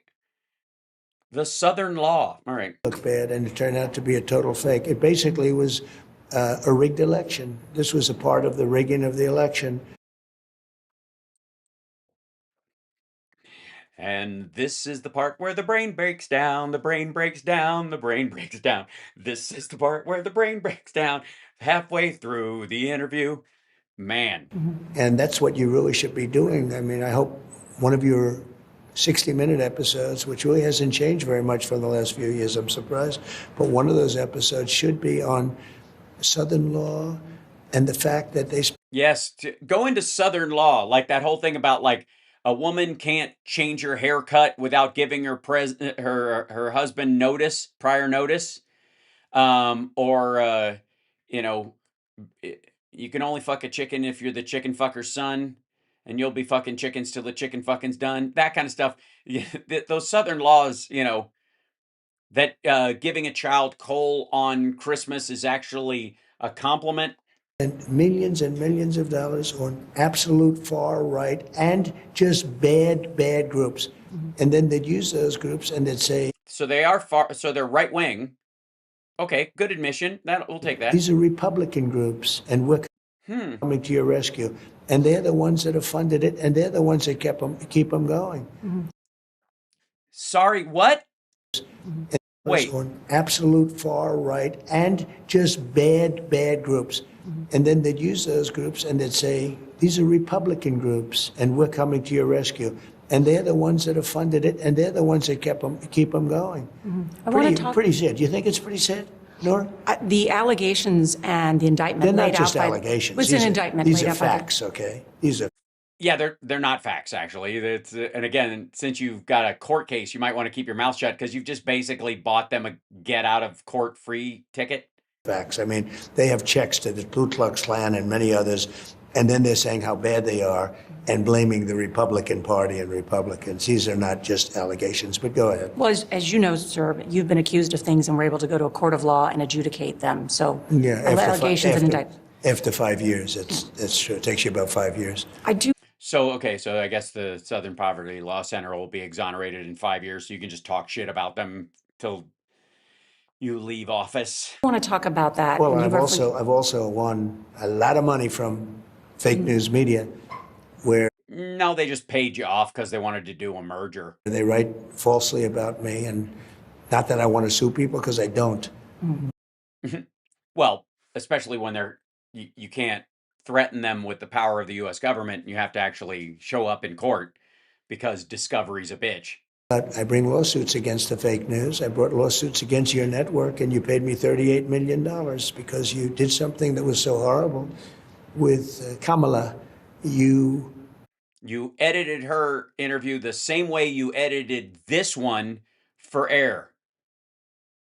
Because if you showed this entire thing like Hal Sparks is in your regular broadcast, people would realize how advanced the brain fail has become.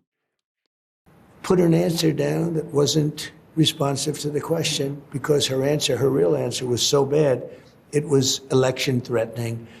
And So you don't think any of this is going to get tightened up in the edit? you paid me a lot of money. You tried to pull one off. It was terrible. It was a You tried to pull one off? I thought that's what you were doing when the handsome law enforcement people walked terrible by. thing that you did. And, you know, when you Pull one over on people? say, can we all get along? You can, but when people do things like that, or how about the BBC, where the BBC has me, actually AI, they have me saying a horrible statement. And I said, I never said that. It turned out they gave me a little AI treatment where they have my lips speaking words of hate, tremendous hate that I never said. They don't know what to do. They've admitted they're wrong. They just don't know what to do. They actually have me making a major statement, and it wasn't me. It was my face. It was my lips. My lips were perfectly in sync with the words. I said, I can't believe it. I How can we use that technology in the White House so I don't have to do any of this shit and I can just stay in bed all day? can't believe it. So, I hear you, Mr. you know, President. so then when you say, can you get along? I can get along with anybody, but if people are going to Better if they're a murderous dictator, though, obviously. cheat, if people are going to be fake, you sort of don't want to get along. On that, what do you say to people who are encouraging political violence or even cheering it on? Well, I think the ones that are doing that are much more far left than far right, much more. Yeah, no.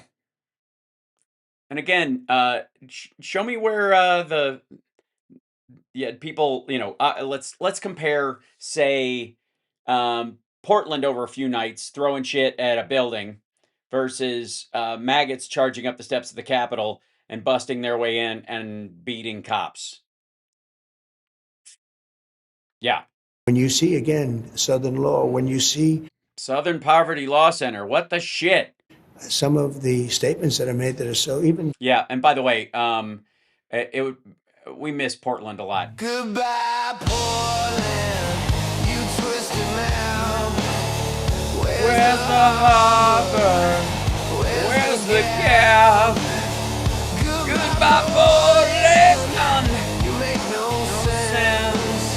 Renaissance mayors on Latte pens. So sad. when you say no kings, that's encouraging. You're saying one of the things this guy said in his manifesto, which you didn't read, you should have, is that he attended a no kings. She said he did, shithead. She said that. It wasn't in the fucking manifesto that I know of. It's in the reporting about the motherfucker. Good God. She literally just said it to you, dipshit. That's encouraging. You're saying one of the things. Oh, by the way, by calling me a king, you're encouraging a revolution. That's where his brain is kind of trying to find a thought. He's trying to say that, and he can't. His brain will not allow him. There's too much shit filtering things out. This guy said in his manifesto, which you didn't read, you should have, is that he attended a No Kings rally, along with not too many people. Literally giant turnout, huge, nationwide, multiple times. Watch, we'll have another one again this summer. And probably it had an impact. You know, they get up and they say whatever they want. No, I'm Yeah, like it's fucking America or something. against that. I think it's terrible. You think it's terrible that Americans can get up and say whatever they want? Curious. Also at the dinner last night was your secretary, Robert F. Kennedy Jr. His sister, Carrie Kennedy, was there. They've both witnessed their father and their uncle be assassinated. That's right. Erica Kirk was there. The House Majority Leader, Steve Scalise, was there. Yeah. Political violence has touched so many people in that room. Is there something that you as president can do? What can be done to change the trajectory? You know, How do I blame other people and take responsibility? Gee whiz. Let's see. If I'm going to, how can I make it everyone else's fault and say in any way there's something that some way I could play a part in this whole thing? Is there a way to do this that preserves my ego and yet allows me to lay the blame for a lot of my violent rhetoric at the feet of people who literally just write it down and report it? I think so, but we'll see. Hopefully one day I'll be able to come up with something. go back 20 years, 40 years, 100 years, 200 years, 500 years. 1,000 years, 2,000 years. They did something nasty to some dude that I've never really read anything about, but It's always been there. it's always been there, so there's really nothing you can do. So why bother ratcheting down your violent rhetoric, honestly? You know? People are assassinated. People Murdered. are injured. People are hurt. Yes, people are, have other people assassinated, have other people injured, have other people hurt. A school in Iran comes to mind. And I'm not sure that there's any more now than there was. I do think that the hate It's not my fault. People are always killing people. I don't give a shit. As long as I'm safe, fuck you. speech of the Democrats, much more so, is very dangerous. I really think it's very dangerous for the country. I think the fact that I've accomplished so much, I've made our country great again. I mean, this country was dead. Our country was dead No, it was not. It was definitely not dead. a year and a half ago. Yes, the American people had fallen. They were weak until the king and the land were won again. We were all just a bunch of whiny assholes who just didn't have any motivation. We just given up. Without the government and a president we can believe in, is there even a reason to get up off the couch? Sleepy Joe Biden had no idea what he was doing. I don't think And yet he passed an infrastructure act. it was him either. I think it was the people that surround him in the Oval Office Projection. at the beautiful Resolute desk. I don't think he knew what he was doing. He didn't sign anything. He used the Yes, he did. pen to sign 90% of the things. I think that they really created a tremendous They engendered amount of anger and hate. anger. Our country was dead, and now we have the hottest country anywhere in the world. No, not even close. Last night, As an example, Sorry to interrupt your weird bullshit rant about hottest country, but please go on. investments in our country for $18 trillion. For 4 years, it was only $1 trillion. And 4 years, less than $1 trillion under Biden. In 11 months, $18 trillion under Trump. Now, most people are happy about that, but some people are really angry about it. You know why? Because it means we should be around for a long time, and they don't want that to happen. We should be around for a long time, but they don't want that to happen. You mean you think you should stay in office because of this? last night you had very much a tone of unity when you were in the White House press What happened to that? briefing room. I think so, yeah. I think I really felt very calm. I feel very calm, and I feel very calm right now, other than a couple of your questions, which are meant to antagonize and totally inappropriate. But I feel You do seem a little sensitive. very calm. I thought last night was a very important. Sorry, that you're calm. You're equating. This is so fucked up. You feel calm, so therefore you can strike a tone of magnanimity, kumbaya. You know, you can reach over to the other side because you feel calm. So if you don't feel calm, you lash out. Well, at least we're not in negotiations over a war right now. Thing to do, and people have said I did it well. Not an easy thing to do. You know, you leave a scene Again, why? like that, and then you're supposed to let our country and even the world know that it's going to be okay. And what about when we're talking about the division in this country, the political violence? Now many of your cabinet secretaries live on military bases. Yeah, but that's because, you know, that's where all the attractive people are, and those people like work out and get all sweaty. Yeah. Because of the potential threats against them. Well, they choose to. I'm not sure that they need to. They also have nice places, you know. Democrats did the same thing. No, they didn't. Some of the housing on the military bases is very nice. I'm not sure they do it necessarily for violence, but probably it's not the worst thing in the world. Look, What? we are consequential. This is a consequential presidency. And that's what we agreed when I talked to everybody else with that. They thought that was why they're trying to kill you, not because you have violent rhetoric and it gets answered with violent rhetoric and you do a lot of, you know, vilification and bigoted shit, which winds up cuckoos. Have a great cabinet, and they do things that are Well, now that you've fired a couple of the other ones, I mean, there's some stragglers, you know. As long as you stay calm, I think. very good. But some people, you know, if they're good for us, they're not good for other people. Like, as an example, Iran, when they're not going to have a nuclear weapon. They will not have. They're not going to blow up the world. They're crazy. They're not going to blow up the world. And therefore, they're not happy. And when they're not happy, Yeah, you know, nothing makes these people happier than the thought that one day they'll get to blow up the world. people do things that are violent. Now, I'm not tracing anything back to them, but certainly if they had a shot, they'd probably take it. So when you're a consequential president, or if you have a consequential administration, things happen that wouldn't happen if you're Sleepy Joe Biden. Everyone was Right. Well, nobody tried to kill him that you were aware of, but then that was because they felt pretty satisfied that Republicans were attacking his son, and going after him all the time. So they felt there was an answer for it in many ways. I mean, they never got him on anything because they suck and they're stupid and they don't have a case. happy with Biden. The world was happy. You know why they were happy? Because they were taking advantage of us, because they treated the United States like we were stupid people. You know, he's a master of analogies and similes, if I do say so my damn self. Treating us like we were, what's the word I'm looking for? Stupid. And what's the other word? People. That's right.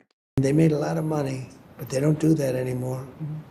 Last night was going to be your first attendance at the White House Correspondents' Dinner Coincidence? I think not. as And president. I was looking forward to making a speech. Yeah, it was going to be so good. Like, you had this whole block on Epstein that was going to fucking kill, bro. And it would have been a lot different had I gone up and had I stayed. It was very interesting. Yeah, it was going to be so good. I was going to be so awesome. It's a shame that happened and I couldn't do it.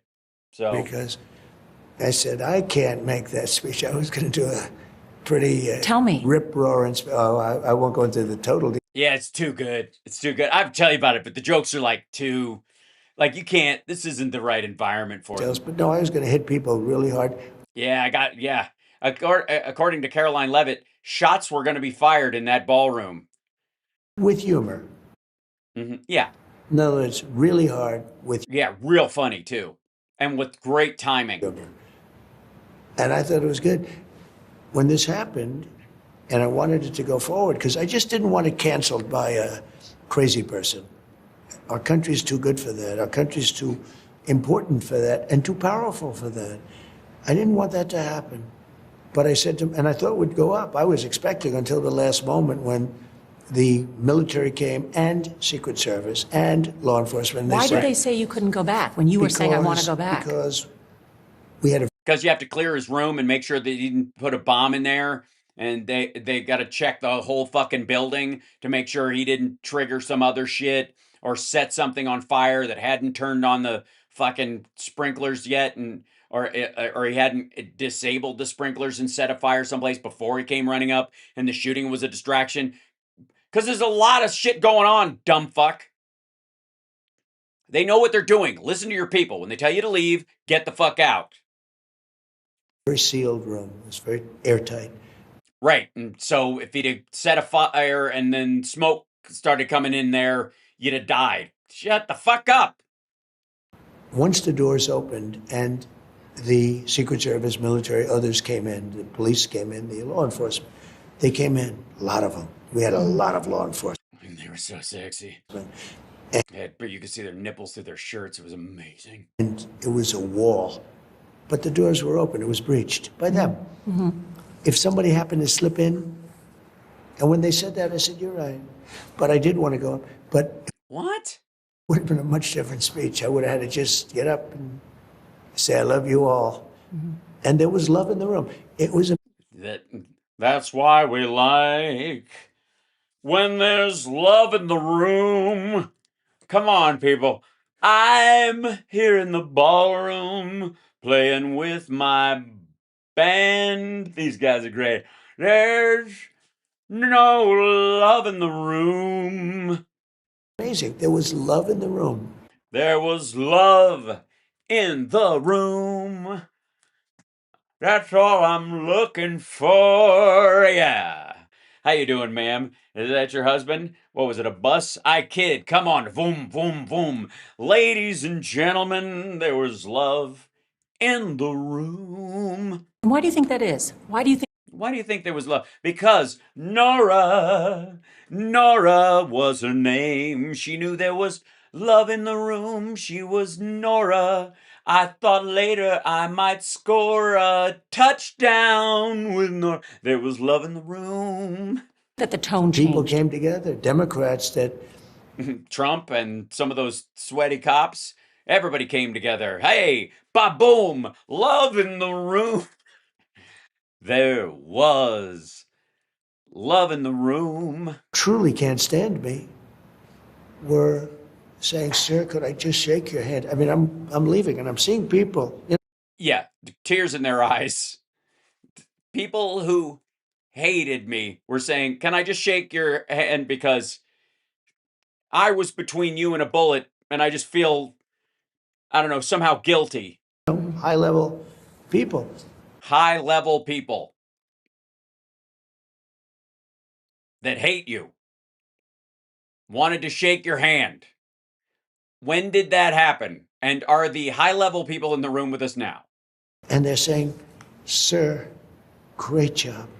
Great job crawling. When you fell, I was like, that's fucking hilarious. Ladies and gentlemen, no one, since the first lady fell for the president has not fallen for anybody the way he did for you tonight. Please get down. My ass. There was love in the room. All right, yeah. One more question, sir, if I may. You said very high level people came up to you and that hated you, wanted to shake your hand. You weren't worried that high level people who hate you wanted to touch your hand and possibly pass on some sort of a toxin in a crazy scheme that didn't concern you at all, sir. Sir, could I, one of them, I don't want to, you probably have it on tape someplace. One of them, No. said, could I hug you? A big politician on the other side.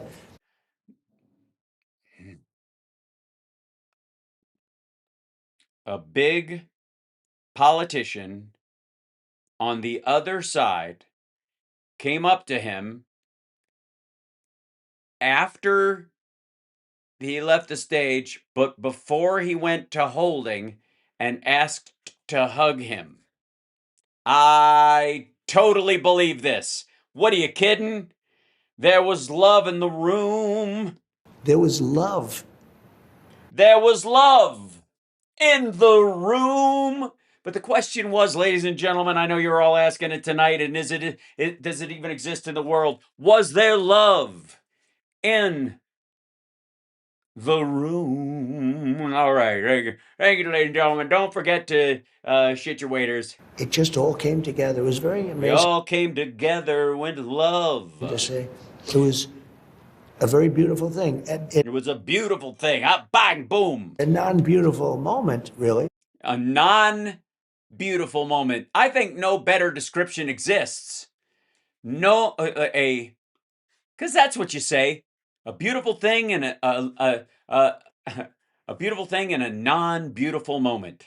It's the opposite of beautiful. What's the word for that? I can't think of it right now. It's probably got more letters than beautiful, doesn't it? I can't.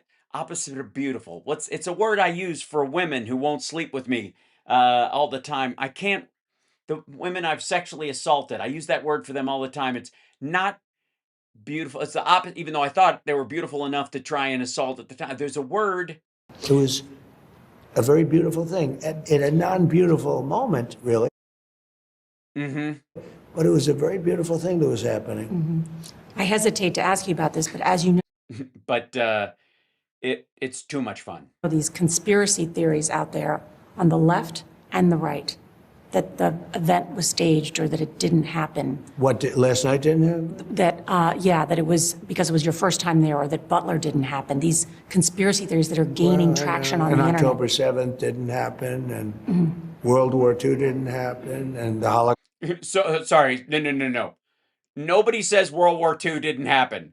He's getting to the Holocaust. Didn't happen. Yeah, there's people who don't think the Holocaust happened, but nobody thinks World War II was a PR stunt, you fucking tit. And you're not up there with we faked the moon landing. Many things didn't happen. Yeah, no. Yes, many things. Some people even believe that Jesus didn't rise from the dead and ascend into heaven. Can you believe it? I don't know. I think they're more sick than they are con people, but there's a lot of con in it too. I haven't heard that last night didn't happen. What usually takes a little Bullshit. bit longer. Yeah. Usually No, it doesn't.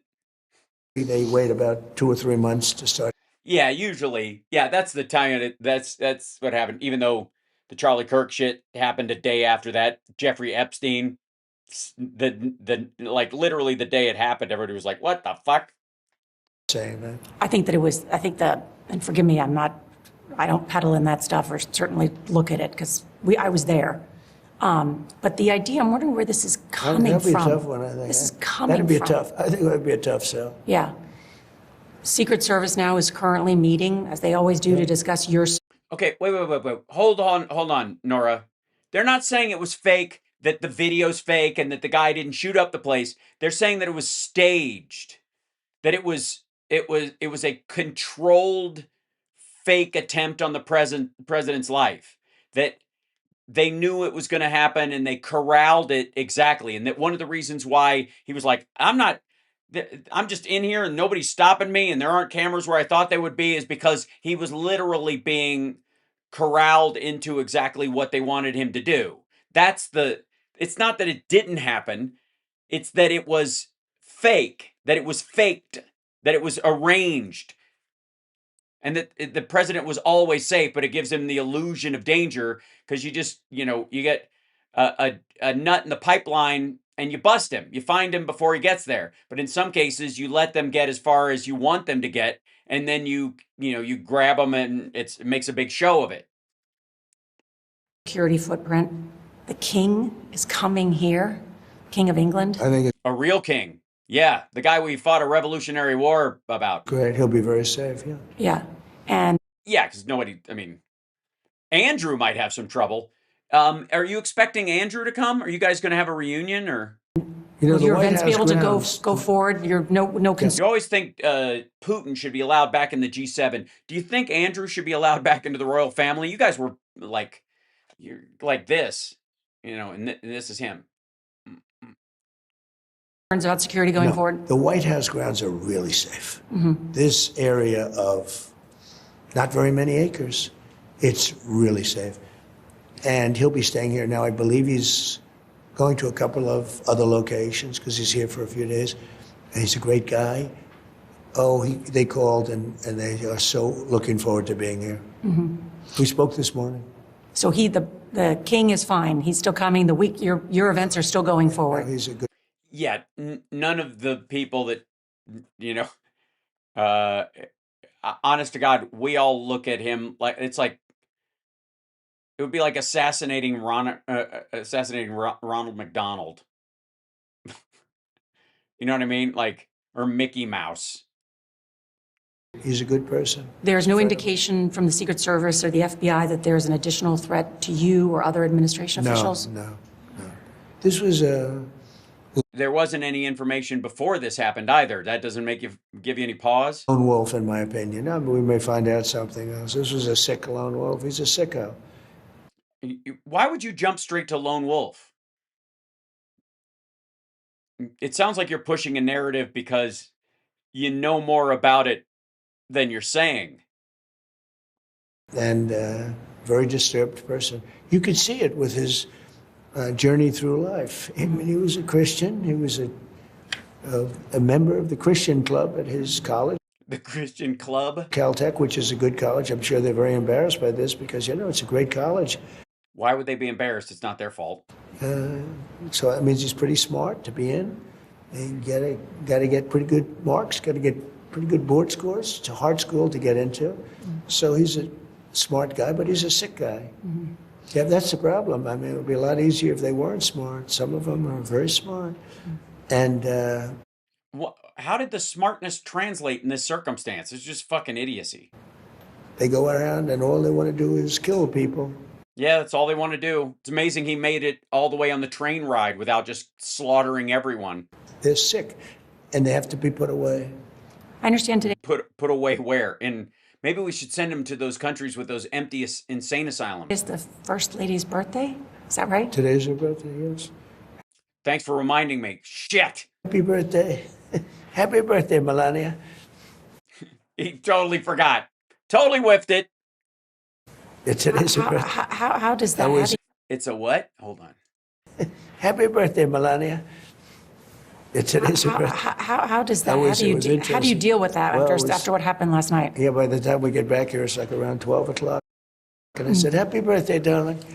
Uh-huh. Yeah, you did. Just now. To the fucking sky. And you were back here in the White House, I understand, in 5 minutes.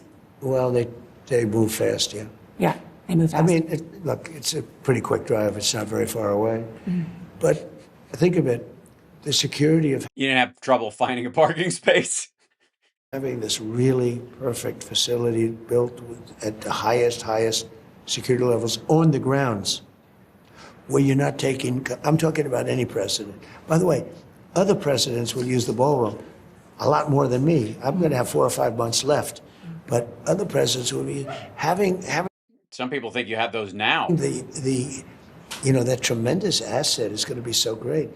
But outside of that, it's dangerous. You need tremendous that you could never build. You can't have thousands of rooms on top of a ballroom and have security, real security. Now, with Yeah, you can. that being said, I hope they do I'm fairly certain you would hear like a fucking a jackhammer. this event again, and I hope they do it again soon. And if You they are do- committed to doing this event with Oh, the I White would House 100 Correspondents' Dinner that's about freedom of the I press. want them because I don't want to see it be canceled. I don't want to have a crazy person.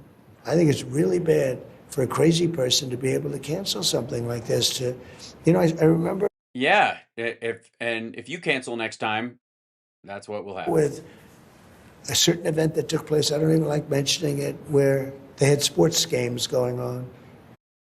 Sports games. Those sound interesting. Tell me about them. What's a sports game? And it was a big decision. Do we cancel the games or do we not? Yeah, do we do the sports games or do we stop the sports games and just have the board games? We can still do board games. We just can't do the sports games. And when you cancel, you're sort of playing right into the hands of these nut jobs, and they are. Right, they hate sports games. These nut jobs. They're really sick people. I don't want to have an event like that. It was a great event. That was an event, so I refused to do it the first 4 years because I felt the press treated me very unfairly. I had a right not to do it. I didn't do it, and the thing died. It was dying. Nope. And even though the press... You wouldn't do it if they hired a comedian to host it. Every other president sat and got ripped to shit. Norm Macdonald accused Bill Clinton of murder in his speech, and Clinton sat there and laughed along with it. You literally wouldn't show up unless they had a different kind of act as the headliner. You weakling. Treats me pretty badly. It's hard to treat me. Look, he literally wanted to do a speech where he made fun of the press and roasted them essentially, but remove the person that would roast him.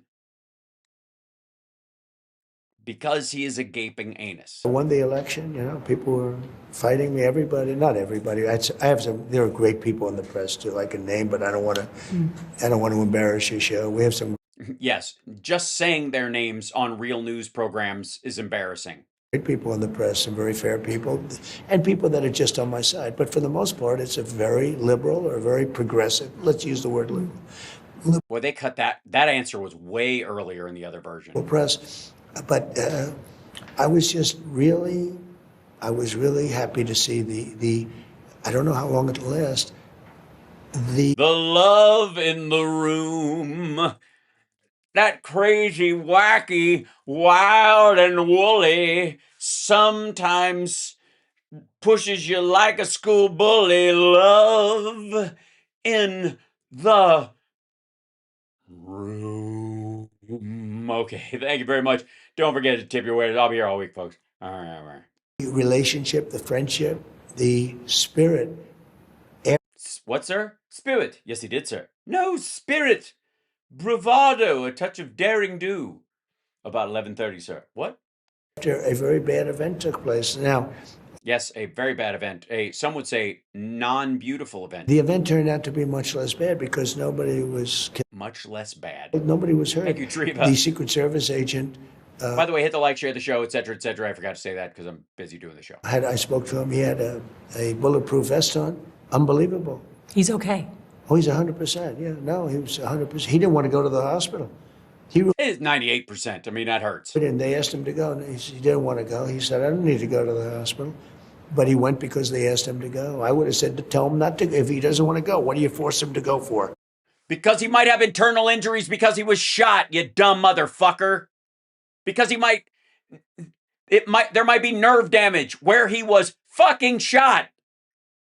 Send him to the goddamn hospital. Get an x-ray. He was shot. I would have let him go home. Then you would have let him die overnight. Good God.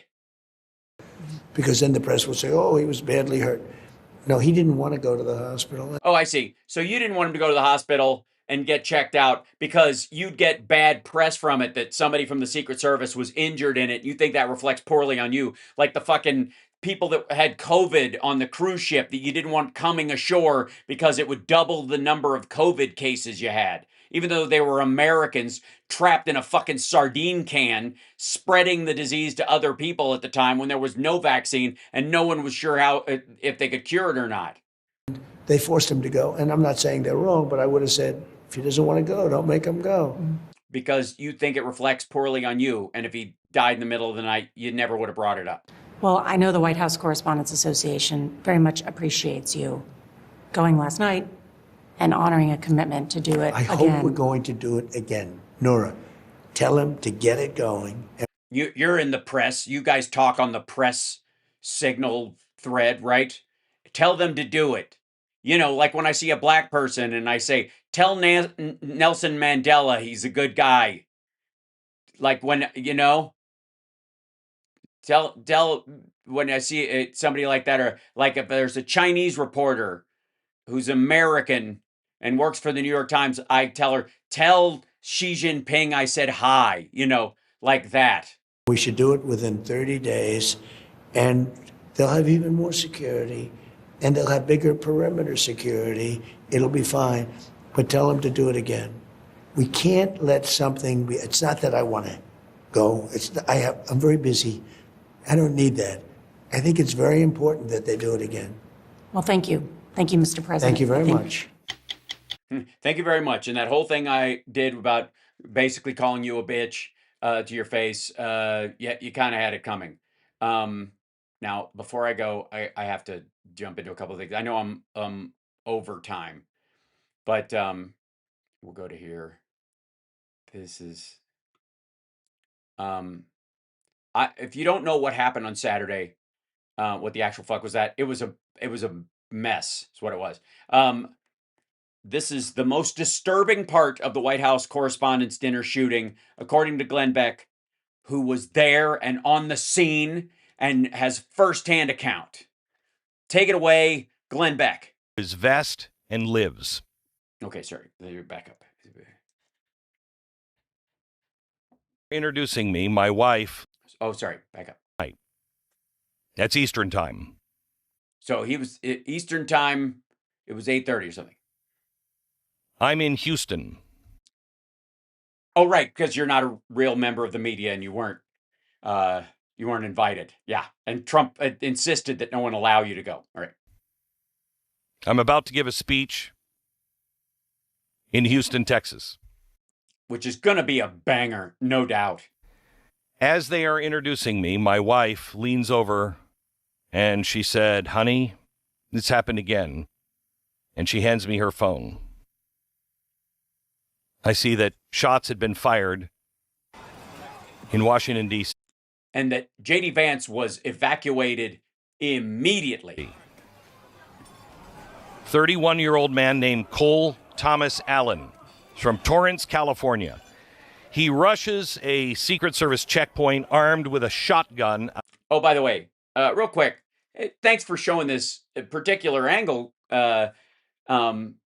there, Glenn, because from the other angle people show, it looks like you might even be able to believe that Trump was told to get down.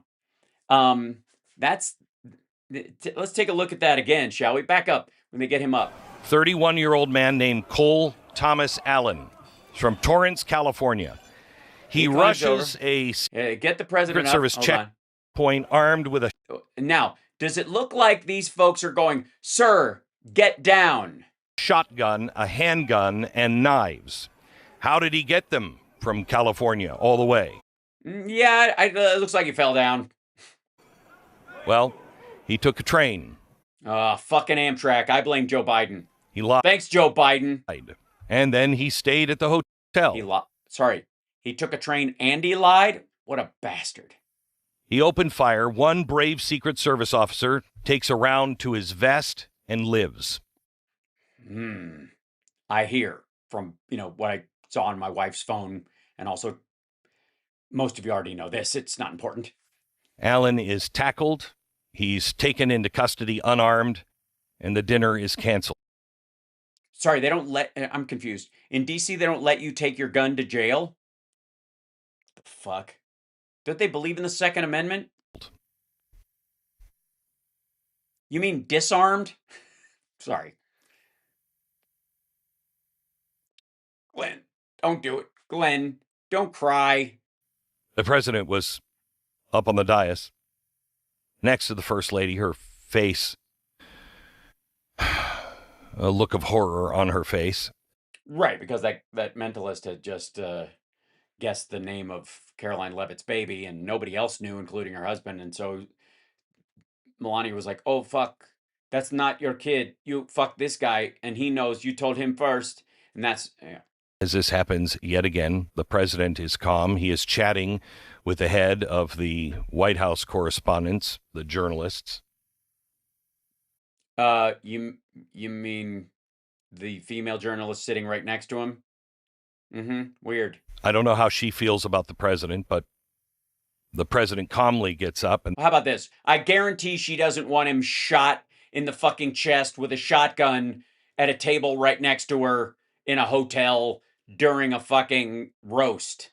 They're saying, "Get down, Mr. President, get down." And he No. said, "I want to see what's going on." They said, "Please, Mr. President, get down." He gets down on his knees. And they go, "Get right back up." She's down next to him. Melania is down. We've got a Melania down. Everyone, we've got a Melania down. A Melania is down. We've got to bring her up. Why has she gone down? We've lost our Melania. All right. Head of the White House Correspondents' Dinner said he held my hand while we were down. Yeah, because he couldn't reach her. Oh, never mind. Everybody was in the line of fire on Saturday, or thought they could be. Mostly thought they could be. They were not. He was a floor up and outside the room. As we dodged yet another political assassination, this time one of the most Who the fuck is we? symbolic events on the calendar, and one made for history. The president hasn't attended any of these because the press has been so... Because the press insisted on hiring a comedian to do the thing. Now, let me show you one more thing. This is, where is it? Yeah, we'll get into that. That was overtime. No doubt that a bunch of these other folks have all, reacted like they're trying to kill him, blah, blah, blah, blah, blah. But let me show you. I think this is my favorite take on the whole thing. This is it. Let's call this Conspiracies After Dark. That's the name of this section of the show. Ladies and gentlemen, Candace Owens would like you to notice that this is a tweet by an account called Henry Martinez 795, and it's a Pepe Frog, right-wing Pepe Frog, in a tuxedo holding up a beverage, like toasting, and it says Cole Allen. This is from 12/21/2023. In 2023, this random MAGA account posted the name Cole Allen, 22 million views. Now, the number of those views when she grabbed it, I think, was from well before, or like well after this happened. So they were searching the name, and this came up because this person had posted their name in the middle of the night. But this is fucking awesome. And the conspiracies are great. I'm enjoying them. I have no interest in their reality. I think it's pretty reasonable that a nutcase will try to shoot the president on occasion, and great lengths must be taken to protect everybody from this kind of violence to the best we can. It's amazing that I would like schools to have similar safety standards, if at all possible. I think I've solved that problem, by the way. I mentioned this earlier this morning, chat room, but I think I have figured out the answer to school shooters and school violence. What do you think? I think every kid should get their own ballroom. Huh? That'll do it. It's going to work for then how about every kid, right, can just live their life alone in their own ballroom? I mean, why is the president special? He gets to have his events at a ballroom, but kids can't? A ballroom for every child. It's a brilliant idea. Thank you very much. All right, so back to this. Also, this is called Project Looking Glass, the title of this. Project Looking Glass is a rumored or much conspiratorially discussed device or product device where and you could see why, if it did exist, why you would shut it down. I'll get to that. But where they could see the future. But the future only converged up to a certain point. Beyond a certain prediction level, which to me it would go, okay, we've created an AI that can predict things based on possibilities, and there's so much information, but it can only go so far before it craps out, because then it becomes too many moving parts and you can't predict fundamentally. So there's a wall on its prediction that wouldn't work. Like if you set up an AI that tracked every sensor in the world, tracked everybody's heartbeat, tracked everything. You could track so many things in the confluence. It could travel, GPS to every human being on the planet. Let's say you did that. And then it would still reach a point where there are too many moving parts to predict beyond a certain limitation, okay? Yes, with a bunker. Yes, all children should get a bunker and a ballroom. The bunker, the ballroom, and bullshit. That's some bullshit. Every children, right? Okay. So, anyways, you'll see what I'm talking about in this. But this is, I'm enjoying the conspiracies around this. I really am. It's mostly the maggots that I see getting wound up about this, which is fine. But here we go. All of these demons seem to be thrashing right now. Yes. Nothing I like better than a thrashing demon. You know what I mean? All right. Because I think we're all sensing a panic and it's real, but I also want you to know that it's good. It Yes, it's good that the demons are panicking. feels to me like it's the last squeals of a dying demon. Dying pig. Yeehaw! Ba-ding dong ding dong ding gong ding. All right. The CIA's Looking Glass Project. Now, CIA's Project Looking Glass, but sure.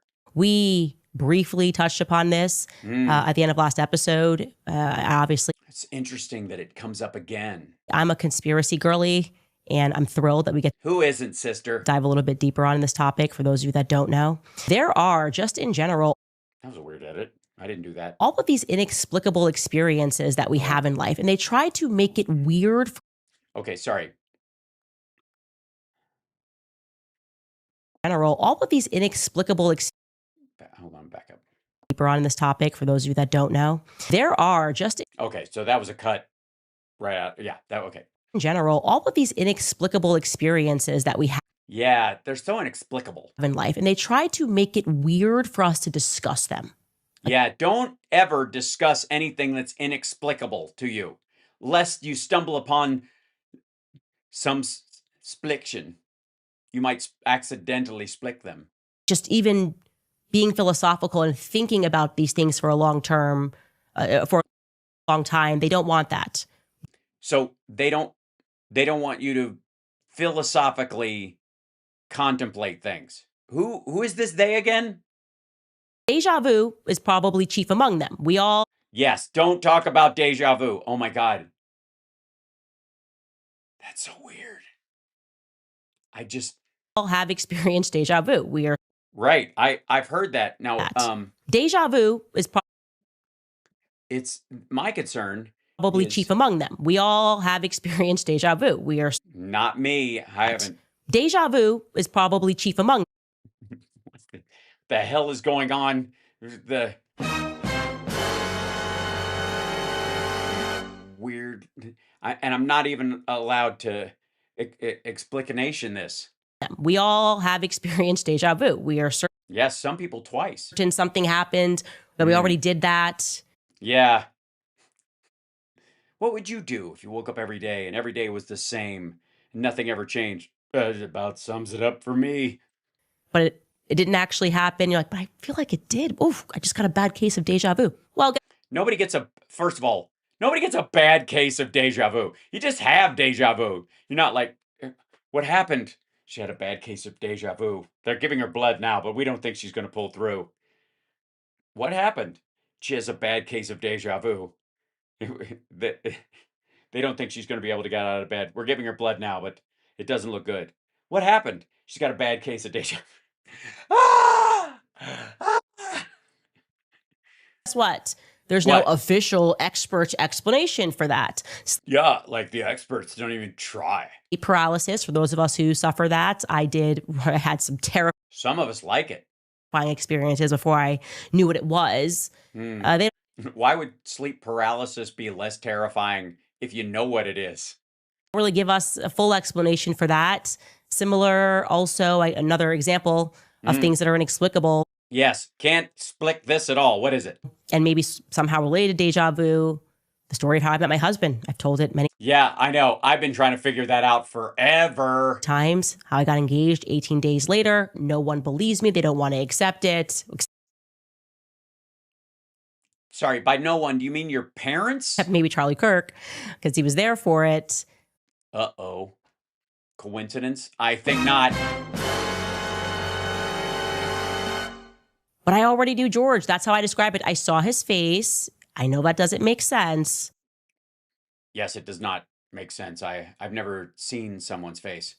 But it happened that way. I looked at my husband's face and I already knew him. It was like a sigh of relief. And yeah, Isn't it romantic?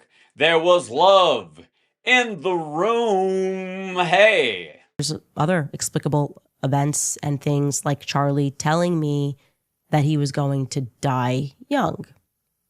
Yeah, a lot of people say that. Some do and some don't. It's just a thing. Anyway, today we are going to be showing you clips from a YouTube channel called Be Inspired. We're going I hope I'm going to be inspired. Are we all going to be inspired? Hold on. I need, ladies and gentlemen, let's see. Do we have, I hope so. Do we even have it? Probably not. Son of a bitch. I don't. Let's see. Sample music. I hope, no, that won't work. I hope I'm inspired by the words that are brought out. Think right now. Breathe. You're going to breathe deep. And get let it out. Get the let out. Get ready. Get ready to let it. Bring your breath down into a focused point. Sorry, that's the wrong music anyways.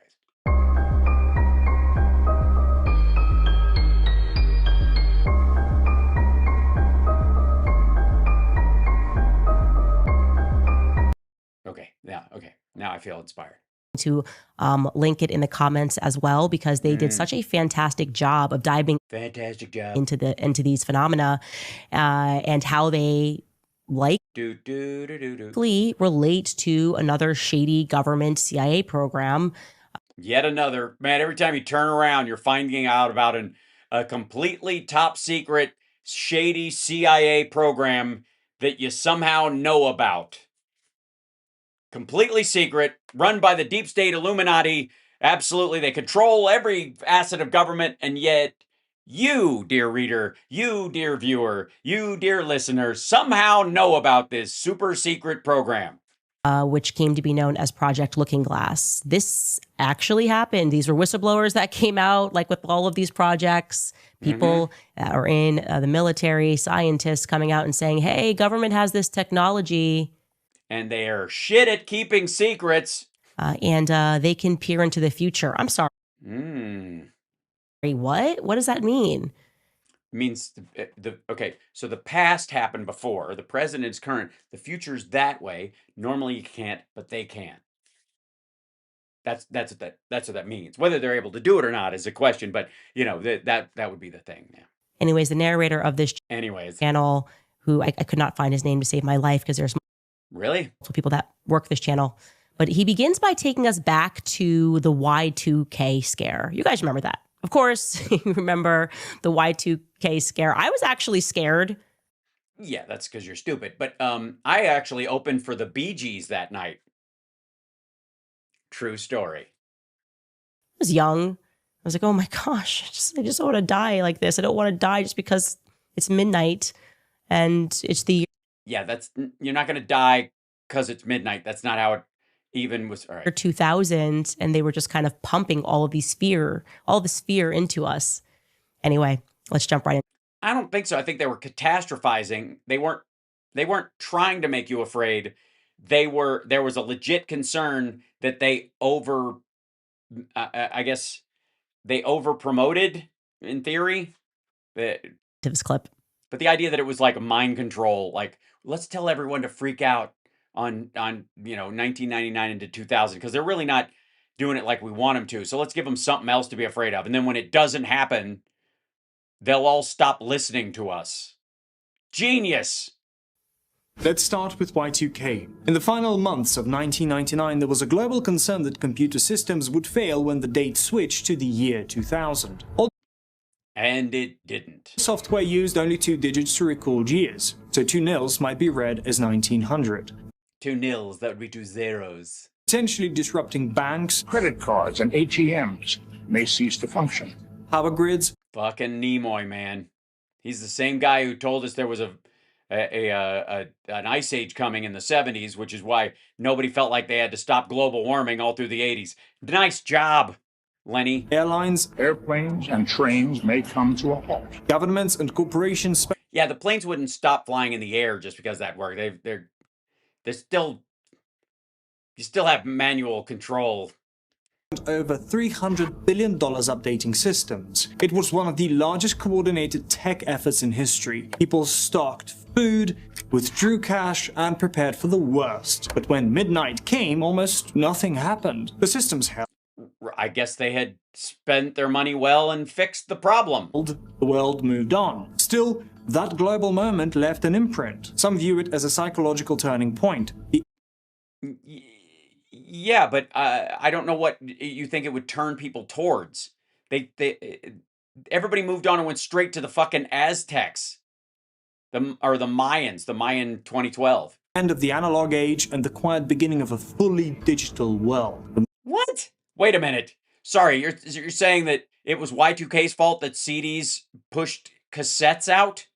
From that point on, life accelerated. Culture, communication, and consciousness shifted onto screens, fast, constant, and increasingly disconnected from physical time. Some researchers believe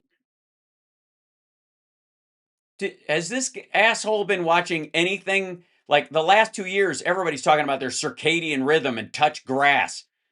Y2K wasn't about a bug at all, but a kind of global psychological reset, a ritual. Oh my God. Really? Really?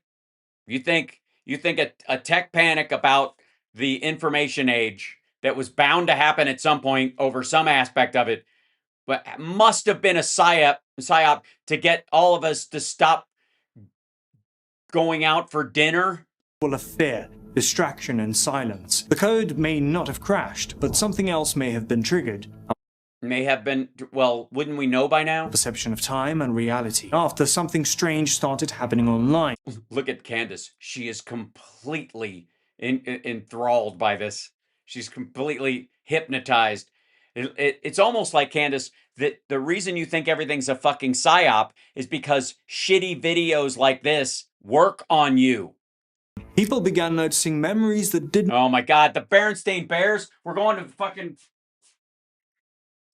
This is about the Mandela Effect, which has nothing to do with 2000. It was the startup of CERN, because these motherfuckers, are stuck. It's like this neo-Luddite, Orthodox religious nutcases think we shouldn't be playing God. Match reality. The most famous?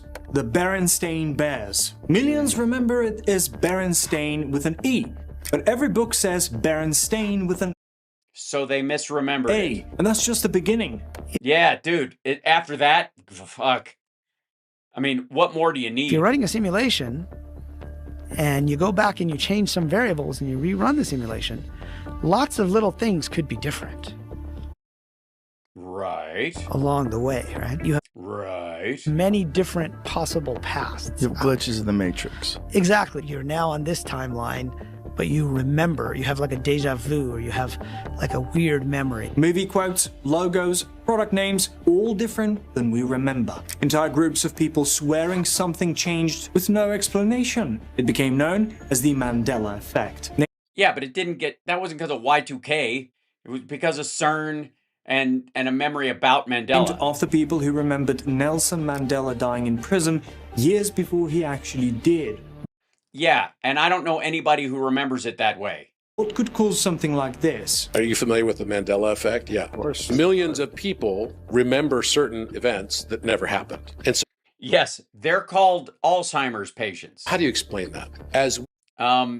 Because people who pay half attention to shit half remember half the wrong stuff.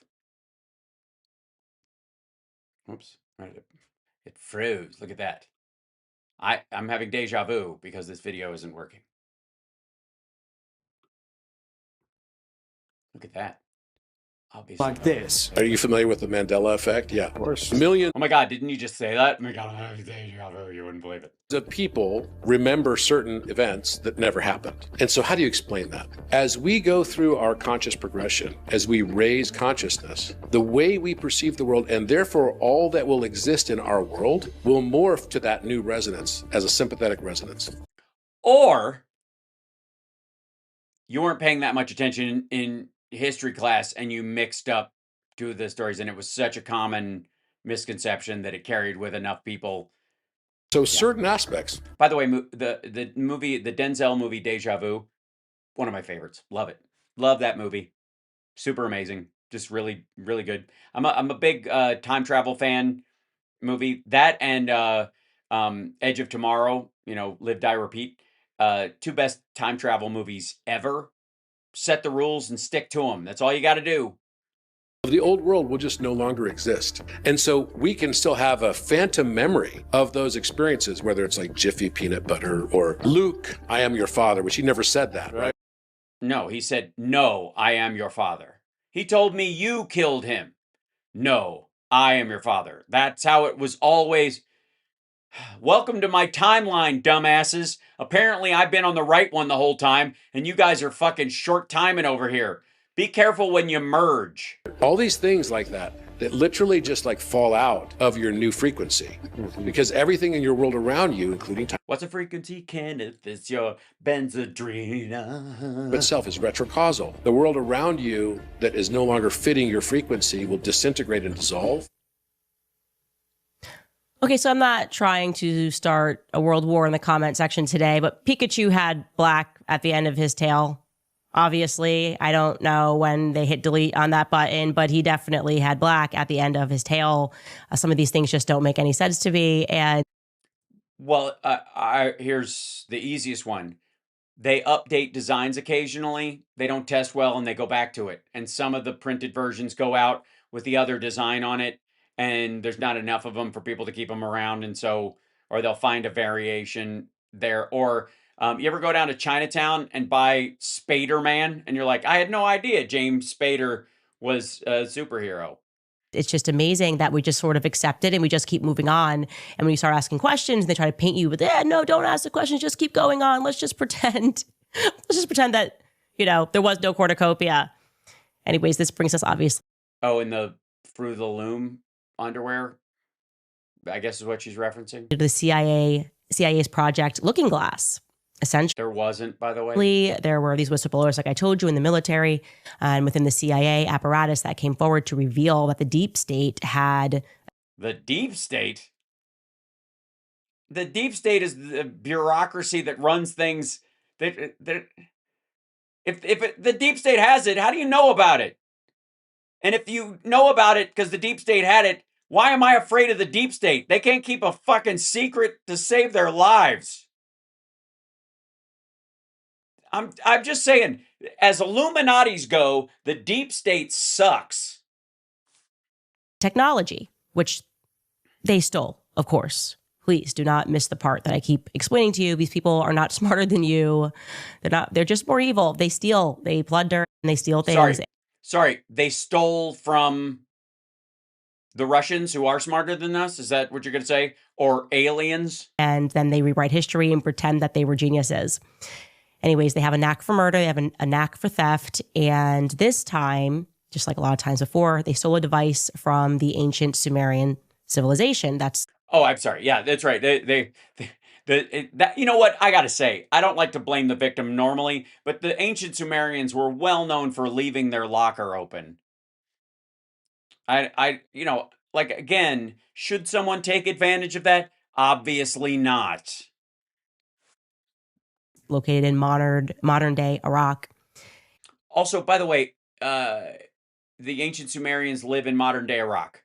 Awesome. We'll get back to that later if we have time for more idiocy. But so they stole a device from people that can let you see the future from people who presumably had the device that allowed them to see the future, and they didn't see the theft coming.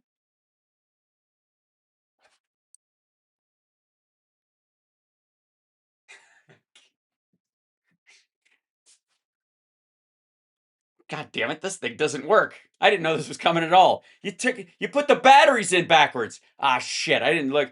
You know what? They should draw it instead of it just being the imprint in the plastic. You know what I mean? Because I can't tell. Like, the sun, if you're just, I can't tell if the bump is that way or that way.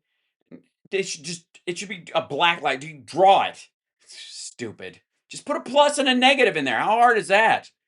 Which end's the plus? The flat end? Shut up. Very advanced civilization. They're obsessed also with Egyptian civilization, as we discussed yesterday. The Satanists kind of taking pointy hats. Yeah, the big Aleister Crowley in his pointy hat because he was wearing a pyramid on his head. Mm-hmm. Yeah, they're idiots, Candace. And reintroducing these things. First, they keep them to themselves. They hoard these things, and then they kind of give us certain aspects of technology. Well, that's nice of them. Were the Sumerians going to do that? I don't think so. So if so your choice is the Sumerians get to keep it all to themselves instead of our guys stealing them and playing with them for a little while and then giving them to us. Where's your America First card? We got to tear that up right now. As time goes on. So they steal this piece of technology. Steal it from where? Was it in a museum in Babylon, in modern Iraq? Someplace, and it was who, how, where they, who, why the Saddam Hussein had this thing and he didn't see the attack coming? Holy shit. They find me in there. And they incorporate it into a computer. And as you do, you know. Suddenly they're apparently able to predict future outcomes. Well, the whole future is an outcome. But anyways, sorry, go ahead. Just imagine the deep state being able to look into a glass, so to speak, the Sumerian. Yes, the looking glass that they were looking into that was perhaps made of glass, where they would look through the glass. Culture was known for their advancement in glass. Yeah, big glass people, absolutely. Yeah, and don't let the glass fool you. Their plastic tumblers were aces, totally tits. And to see different outcomes. I mean, the amount of power that you would have. Right. Unless those turned out to be wrong, in which case maybe you bet all your money on the wrong outcome and the looking at glass has the ability to trick you because demons, and it's like 3-card Monty. They trick you. Oh, you won. Good for you. Oh, I won again. This guy's hot. Whatever. Oh, you lost everything. Sorry. Fuck you. Bye. Maybe Project Looking Glass is a demon device to make you lose your life. And that's why nobody's ever been able to use a device like that to get ahead, because it's just, aliens or demonic forces fucking with you. And then also fathom in your mind that the people that are Satanists have this power. Uh-oh. Take a listen. That's why they're so good at picking the hits on the radio. This is where things take a turn. How could they take a turn, asshole? According to Bill Wood, a former Navy SEAL with Bill Wood, former Navy SEAL. Absolutely. High-level clearance, the US military once had access to a device called Project Looking Glass.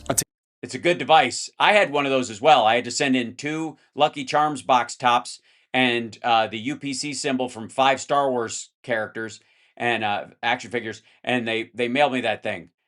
I got a rash on my forehead. My mom took it away. Apparently it was uncured resin. Technology that could supposedly view potential future timelines. The project. Potential future timelines, plural. So the same as if you sat there and thought for a little while about, gee, if from the information I have currently, what are 5 possible outcomes? Was shut down because there was a because people kept fucking with it. Problem when we approached 2012. What is that, when the battery died? Timelines converge on that point in time. When you know how string theory works and how string theory does not work. The possibility of possibilities works and how I know how the possibilities of possibilities works. Otherwise, I wouldn't have tried to, make my move at prom.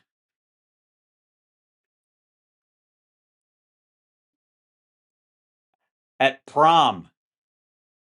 How you doing? All right, sorry.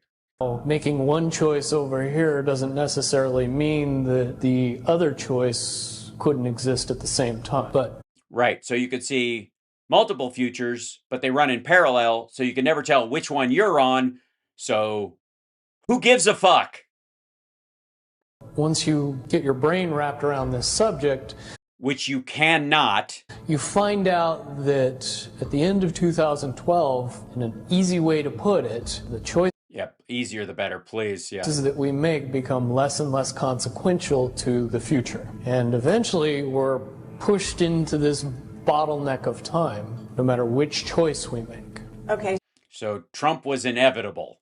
So is that certainty 2012 in your understanding? It's well coincides with December 21st, 2012. So at that point, all possibilities lead to the same Timelines. Rubicon. All possible timelines lead to the same basic set of history. Basically. In the future. And after that, they shut it all down. Now ask yourself. Well, yeah, if there's only one future that it bottlenecks towards, or it's only giving you that singular reading past that point, you would go, this clearly doesn't work. Why would a system like that be buried, and what exactly did they see? Because this isn't just about false memory. Why would you ever find out about a device like that and believe that if you found out about it, what you found out about it was true? Or tech. It might explain why everything since the absolute in infinity. Obviously, not the scribbles of a lunatic. 1999 feels frozen and artificial, like we're on rails in a version of reality that wasn't meant to last this long. Yes, because there's been no change in the last 26 years. Man, the one thing I will say about the 2020s is the continuity. Man, from January 1st, 2000, it just kind of humped along like brrr, zero change. Nothing of consequence popped in 9/11, 2008, COVID. Nothing came along that threw a monkey wrench in our timeline. It just felt like, here we go again. Every day looks like the same. And if you think that's wild, wait until... I don't. I don't think that's wild. I think your tree is plastic. That's what I think. You hear what else Looking Glass may have revealed. So what exactly did they see with Looking Glass? According and again, Candace is fucking riveted. To multiple whistleblowers, including Bill Wood and other interviewed by Project Camelot, Camelot. It's only a model. Every time they ran the device, no matter what variables they changed, all future timelines converged to a single fixed point. That point, somewhere between 2012 and 2016.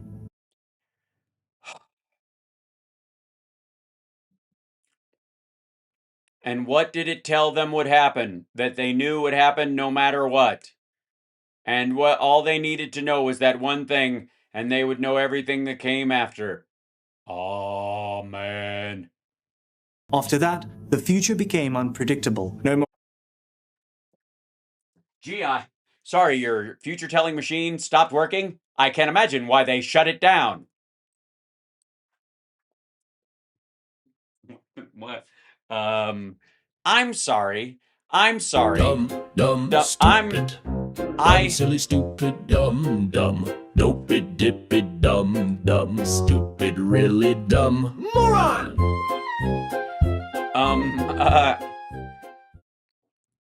So this crystal ball is bullshit. I've lost on every game I bet on. This sucks. Branching outcomes, just a wall. Mm-hmm.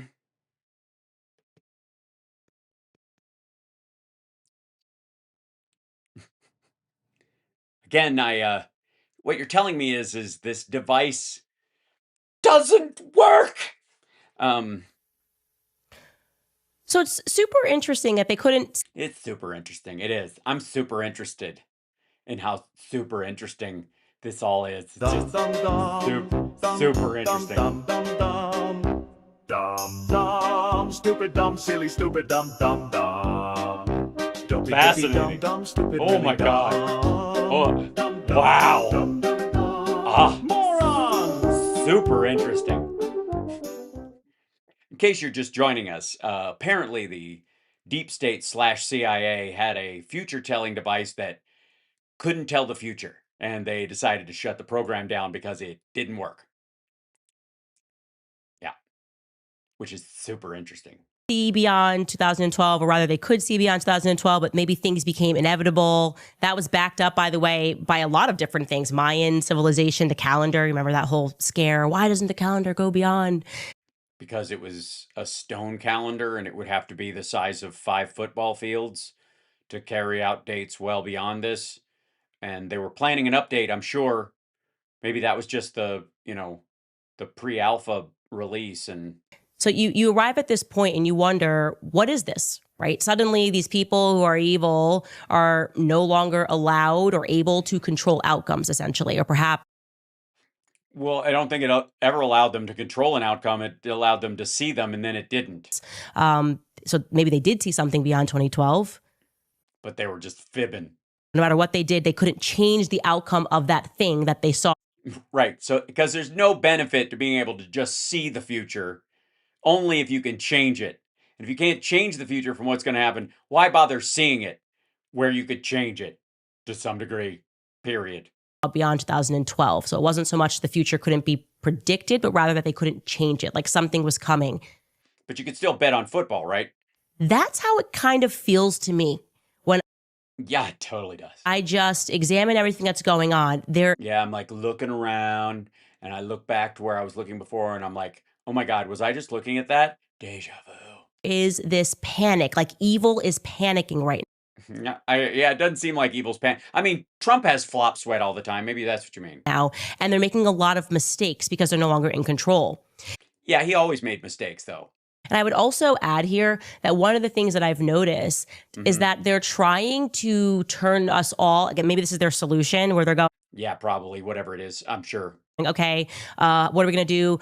We can't change the outcome. Maybe we can just turn everybody into a computer program. Like they want us all to be the same. They seem to get really angry when we behave like humans. Why, if it's not going to change the outcome? As a matter of fact, if people try to be variables in a situation like that, that is something that you could bet on. Say, okay, let's say I know the future. No matter what happens, Candace Owens marries George, and the motion is it's been set in motion a long time ago. All realities lead back to Candace marries George, and if she says at one point I'm not going to marry him or whatever, and you polymark it, you bet on her not marrying George, even though she says I'm not going to do it because the future's there. You would want people to act in violation of the predictable future because it would allow you to control them. Also, it doesn't fucking matter. Like that's one of the things they're trying to. If it all turns out exactly the same way, get a bunker. Triumph is our humanity. We've talked about this a lot with the Charlie Kirk story, the reaction, how we felt icky, but they were like, what's wrong with you? How dare you feel icky? No one said you couldn't feel icky. It's when that you were asserting that you knew more than you did. It's like this is the same thing with COVID. If you just ask questions, you got thrown in jail. No, if you pretended to be a fucking doctor and mailed people tubes of fucking horse paste, then you went to jail. If you just asked questions, everybody clicked past you. Dare you not like this? Don't you know this is what he would want? It's like their inability to defeat our humanity is angering to them. Why? If the future already plays out, your humanity has no meaning. If the root of humanity is free will, and this is all going to turn out the same way no matter what anybody does, you're not a human anyways. Or the device doesn't work. That could also be a thing. Now, something that was crucial, which was revealed about Project Looking Glass, was that the people who were in You've got the look. Crucial. the room while this device was being operated, their conscious thoughts impacted the device, okay? All right. Well, that's why it didn't work after a while. Because it can't, everybody, all right. Get out of here. Why? Because every time you're in here, all the women in the future are topless. That's why. What did I do? Why? You're the only one with a boner, Gary. Get the fuck out of here. All right. Anybody else? All right. Everybody take your sedatives. All right. And your anti-sexual arousal medication so that we got to focus, people. Focus. So just imagine this. What they were thinking in the moment was changing future outcomes. Thoughts influenced future outcomes. That piece is super relevant to what we're going to Super relevant, guys. discuss. To the point where the lack of clarity in their consciousness drove all of it to a singular. You're telling me that a room full of people operating this device who all work in the same job together, all they could project into this machine in the future, all ended up being stuck in a bottleneck of expectations because they all fucking live that way and all think the same thing? Huh. Maybe diversity is our strength after all. Obviously, that's pretty reminiscent of one of the themes of The Matrix. I just am going to assume everybody's seen that movie. If not, you should watch it because it was way ahead of its time. It's set in the future. And it's not way ahead of its time. We're not batteries, lady. He is going to connect that dot here. Take a listen. I have no doubt he will. So what exactly did Project Looking Glass revealed, and why was it quietly shut Yeah, what did it revealed? down? The people involved began noticing something strange. No matter what variables they used, the results kept showing the same future, a point where all possible timelines seemed to merge. That moment, somewhere between 2012 and 2016.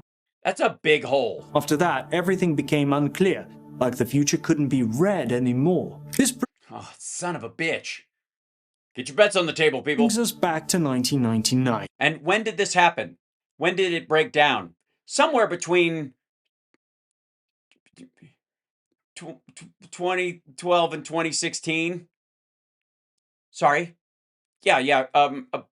About the time they stopped being able to see the future was about the time it stopped working. When did it stop working? About 2012 to 2016, and they couldn't see past that point. So they couldn't see past the present ever. A year that might have marked more than just the turn of a century. It's also when Yeah, it marked the turn of a millennium. Matrix was released. At the time, it was seen as just another sci-fi movie. No, it wasn't. It was groundbreaking. It was immediately discussed philosophically. But looking back, it feels like something more. You've been living in a dream world, Neo. The film introduced a powerful idea that the world we experience might not be what it seems, but reality Yeah, they should make other movies like that. Have they ever? could be shaped or even simulated without us knowing. And once you start asking questions, things begin to change. That idea Yeah, he didn't ask questions. He followed a hot chick's tattoo to a nightclub and then met a dude that's a hacker that he knew from his work, and then he took a pill. resonates deeply with what many have felt since the early 2000s. The time feels different, but the No, it doesn't. future doesn't feel open the way it once did. But according to this, it is more than it once was. Ow. Ow. Almost like things are repeating themselves. What? I don't understand what you're trying to say. Future doesn't feel open the way it once did. Almost like things are repeating themselves. The same Wait a minute.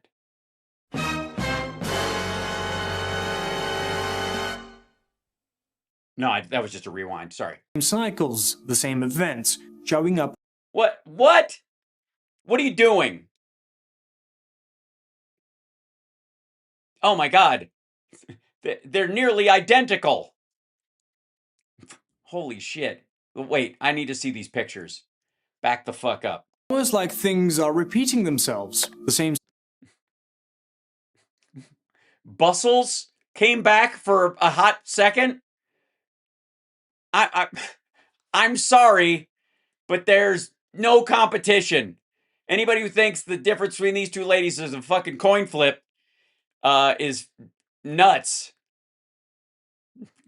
Why is this 19th century, 21st century? What are you what are you pointing out? That women are allowed to show skin now and they weren't back then? cycles, the same events. Oh my God, fashion trends. Where's her giant plate-sized hat? Showing up again and again. Where's her fucking French, like, bustling head bustle? Some people even think you're a fucking moron, buddy. even report seeing repeating numbers. It's like I could look over, and every time I look over, it's 1212, except when it isn't, in which case I don't log it in thought. But 1212 because it's a pattern. I think or 444 or 777 or 666 or 330. That doesn't happen actually. Neither does 777. What time is it anyways? Like it's 1777. That happens because if you use the military thing. I want some buttered sausage. Everywhere, like 1111. Yeah, it's a standout number because of its uniformity. 222, 444, almost like little glitches or signals hidden in everyday life. Or recurring numbers that you will land on occasionally, and you forget that the last time you saw it was 13 or, oh, look what I said, 13 days ago. Strangely enough, this idea of patterns repeating, of cycles you can't escape, lines up with what Looking Glass operators allegedly encountered. Allegedly nothing. That's a schematic. I want to build one. Where's the schematic for this thing? And why does it require a donut? Sensation that the future was already. Pentagon believes its precognitive AI can predict events days in advance. Machine learning could help the military make proactive decisions.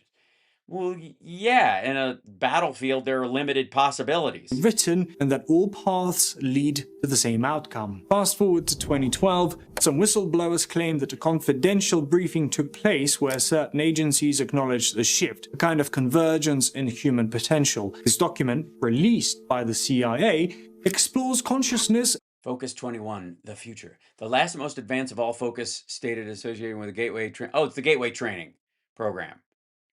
As something that can move through time, even outside of the physical. Yeah, this is from like the 70s. World. It discusses remote. Yeah, and using hemisync. Hold on. Fucking assholes. This is gonna drive me crazy. Where is it? There you go. One moment, please.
This is...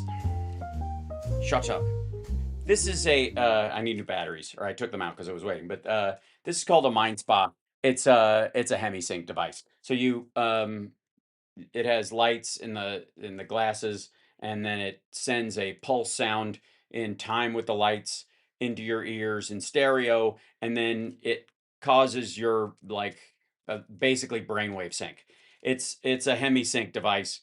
It's what they're talking about in this, and it's available online. You can buy one. I'm not selling them or anything. I've used it for years. My buddy Chris and I, it's a great way to take a power nap, but it's also got cognitive enhancing abilities, and it helps you. It's like a meditation machine almost. Whatever. Anyways, point being is that what they're reading, this isn't from after the Matrix. They wrote this fucking thing. They're being slapdash, and she's right to give it side eye right now. I was like, oh, look at that. Herdy's got one of them. Right. I love those things. I've used it for a long time. I'm a big fan. So that's what hemisync is. There's a reference to it in the, where is it? In the maybe I played it something that can move through time. Here we go. Focus 12. Gateway experience. Even outside of the physical world. It discusses. Next one. Yeah. Anyways. remote viewing, timelines, and the nature of reality itself. Now, connect so that to the Matrix. That's what the hemisync stuff is. They practice this as a way of like, you know, there's a bunch of uses for it or whatever. The idea that you could use it for remote viewing is the ridiculous part, but the idea that you can coordinate the synaptic responses in your brain by having pulses on either side, so your right brain, left brain starts getting coordinated better, is it's baseline science. And the overlap becomes hard to ignore. Maybe it wasn't just a movie. Maybe it was the first time the system gave us Now, don't show clips of the sequel that sucked. a glimpse behind the curtain. And if that's the case, what else have we been shown without realizing it? Oh my God. Why don't we just look at everything like it's a fucking puzzle that needs to be solved? That won't shift our belief system at all. Okay, a lot to unpack there. First, I'm going to Totally a lot. say, just regarding the movie The Matrix, you should look into how even the script for The Matrix was stolen, allegedly. Oh my God. Now, going back to Looking Glass and them shutting down this project and not being able to edit whatever it was, we obviously cannot know for certain what it is that they saw when they peered through into this Looking Apparently, neither can they. Glass. But I do have a general sense that they're trying to edit its inevitability with. Well, you can't. Otherwise, it wouldn't have been inevitable. That's what the word means. Ill-guided lawfare and warfare. And what I think is that our collective awareness is a threat. I think. Why? If it's inevitable, it's inevitable. It doesn't matter what the fuck. Oh, God. Everybody peeking their heads up is making them increasingly more frantic. Why? If they know how it all turns out. It's like they know we're barreling toward some foregone conclusion, and they. Right. Then why would they give a shit about any of the flailings in the interim? Have spent decades trying to stop that, But they can't. Prevent that. And when I think about what it is, right, I just consider their general obsessions and their general triggers. They You don't consider yours? are positively obsessed with the Antichrist. Who's the they now? Sorry. Who are we talking about? I mean, like people like Peter Thiel, he's like going Yeah, Peter Thiel wasn't part of Project Looking Glass. around giving interviews asking about the Antichrist. That's kind of the entire drift, by the way, of the AI world. When I say, look at these people, I don't like their eyes.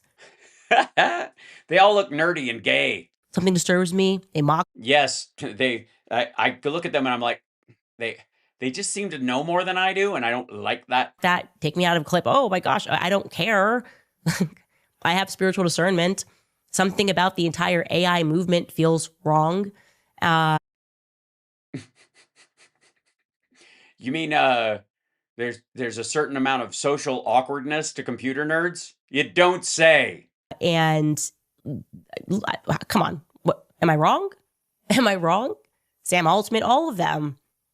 And Yeah, Zuckerberg's not an AI guy. No. You don't get to just take the people you don't like in tech and put them up there. That's not how this works at all. Ladies and gentlemen, That's not how it works. thank you, Candace Owens, for being our next contestant on That's not how it works. You've got it all wrong. It's a losing game. All right. Our next contestant on That's Not How It Works is Candace Owens from the town of Head Up Your Ass, Montana, and she thinks that Mark Zuckerberg is a forerunner in the AI movement instead of just a rich tech dickhead who made his money with social media, which is not really a thing. they are, no, you can trust us. It's like they want us all to become automated so that we can be more easily controlled. What they're going to do, okay, we can't control the outcomes. Let's just control where we're at. Let's control every single person in the world and make everything AI so that if we want to, they won't discover history. We can just delete files entirely. And we'll still end up in the same spot, so who gives a shit? Nobody will be reading books anymore. Somebody once told me time is a flat circle. Kids will be stupid. We can just wipe history and entire civilizations with the push of a button. There'll be no more Button. And yet we'll still end up in the same future. You do realize what you're saying is that we could wipe out all of history. No one would have any, indication of knowing, near history, ancient history, religion, spirituality, and yet, or not do it, and we still end up in the same place. So why would they bother? Books. I mean, what more of a reaction would you have in a situation like that other than smoke them if you got them? And maybe I could say this is 1A, but they also seem to be similarly obsessed with trying to make everyone turn against Christ. I mean, that push over the last couple of years, Christ is king, is hateful. You shouldn't even be saying that. Why? Yeah, I don't recognize that as a push. I think there's the weaponization of that phrase by some people who are quite frankly hypocrites. Might be that you do more damage to that phrase by being full of shit and mean-spirited and gross and violent and all that stuff than any enemy could ever do. A weird triggering that no one expected. No, I know Meta did Llama, but they're following everybody else. Llama isn't ahead of the rest of the models. It's not he was never like, I'm going to do Meta to create AI. You know what I mean? He's just a computer nerd. one should say that. It's anti-Semitic, whatever. Producing reports about Christ is king. Is that not just a waste of money? Why do they do that? Because bigots picked up that phrase and ran with it as an anti-Semitic phrase and the like, and it stirs up controversy, and the Russians love to play both sides of these things. So, and it's just on social media, and it's like nobody gives a fuck. Just revisit that. Why did they do that? Why do you care? They produced a report and brought in Why don't non-believers believe? Okay, there should be a law against that. Doctors to assert why Christ is king is wrong. That's weird. The dark. I need to warn you about something. The term Christ is king has been a declaration of shared Christian values for a generation, but shocking research by NCRIO and Rutgers, compiled in a report I co-authored with Dr. Jordan Peterson, demonstrate that this iconic phrase is being hijacked by anti-Semitic extremists to manipulate Christians. We collaborated with Us the Story to explain. Yeah, exactly. It's always been a decent phrase and not that weird, but when you use it only in Jewish people's timeline, for example, then it gets funky, right? It loses its meaning and it takes on yours. Weird, guys. Did you read that thing that's there? I mean, doesn't mean it doesn't mean the phrase means less. It's that it's being hijacked by assholes. So, and that's a triggering, by the way, that has been going on for a long time. Yes, and the Lord did warn us of the great triggering. And yea, he did walk about the land, petting his emotional support, Corgi. People often asked him if it was a pup. He said, nay, the Lord has shrunken it to an arm size that can fit in my purse. And when the nerves do come upon me, as Satan does roll through my bones and my nerves, I can lay my hands upon the Corgi and say, yes, Lord, please be thy joy and graciousness within this animal. And ow, stop it. I'll get you a snack when we get to the house. But Lord, the important thing is that I don't want it to be on my permanent record that I only say Christ is king when I see Orthodox Jews walking on a Saturday. It's it's an impulse, Lord. That's all I'm left with.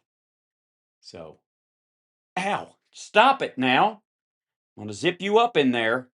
It's the very reason they set about removing the Bible from the classroom. The Bible wasn't in the classroom. Not for a very, very long time.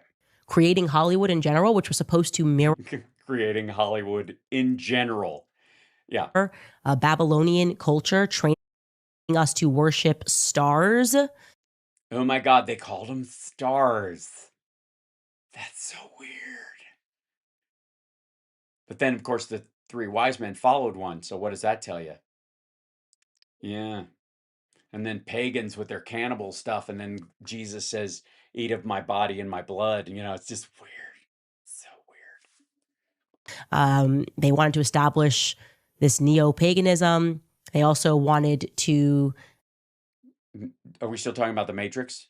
Because I think that was Neo's last name, was paganism. make it so that future generations would think atheism was cool. That was by and large successful. It was a period of time where I thought that atheism was cool. But why? Why this push? Well, I think probably pushing people towards scientific solutions as opposed to magical thinking. Yeah. the obvious answer It's demons that can tell the future because they work with the CIA and on a device that didn't actually fucking work anymore. is because they are certain, actually, that God is real. That's what they're fighting. They're fighting God at all. How? What? How do you... it's God. How do you fight God? I'm dead serious. Like, what are you... talking about punching above your weight class? How? Do they know something we don't know about God? Is God just like a middle manager? He's like, yeah, he's God, but he's not God. He's really God. He's like little God. We're trying to depose him and take over. Times. They know he's real. And that should be refreshing to you. Like, God It is. It's like the nesty plunge. is obviously real, or would they be spending? But of Jesus. It's interesting that people, when they take the nesty plunge, often do the Jesus Christ pose, right? So there's that. All this time trying to convince us that he wasn't, right? Do you spend all of your time trying to convince people that this is something is fiction? Yes. If they believe poison has healing powers, if they think they can dance with snakes that won't bite them, that are poisonous, and they don't have any venom nearby because they think that would be a sign of a lack of faith. Yeah.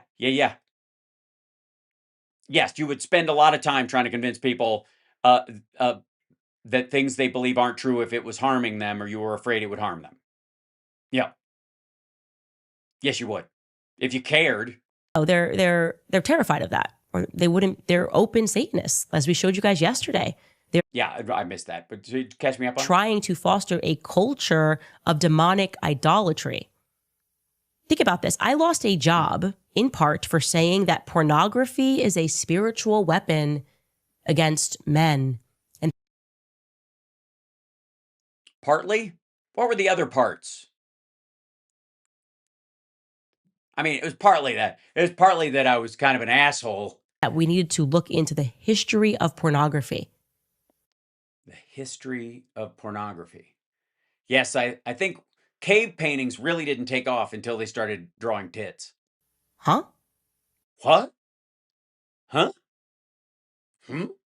What that should signal to you is that their power relies on us being distracted, on us being focused on carnal desires, right? Entirely living of the flesh.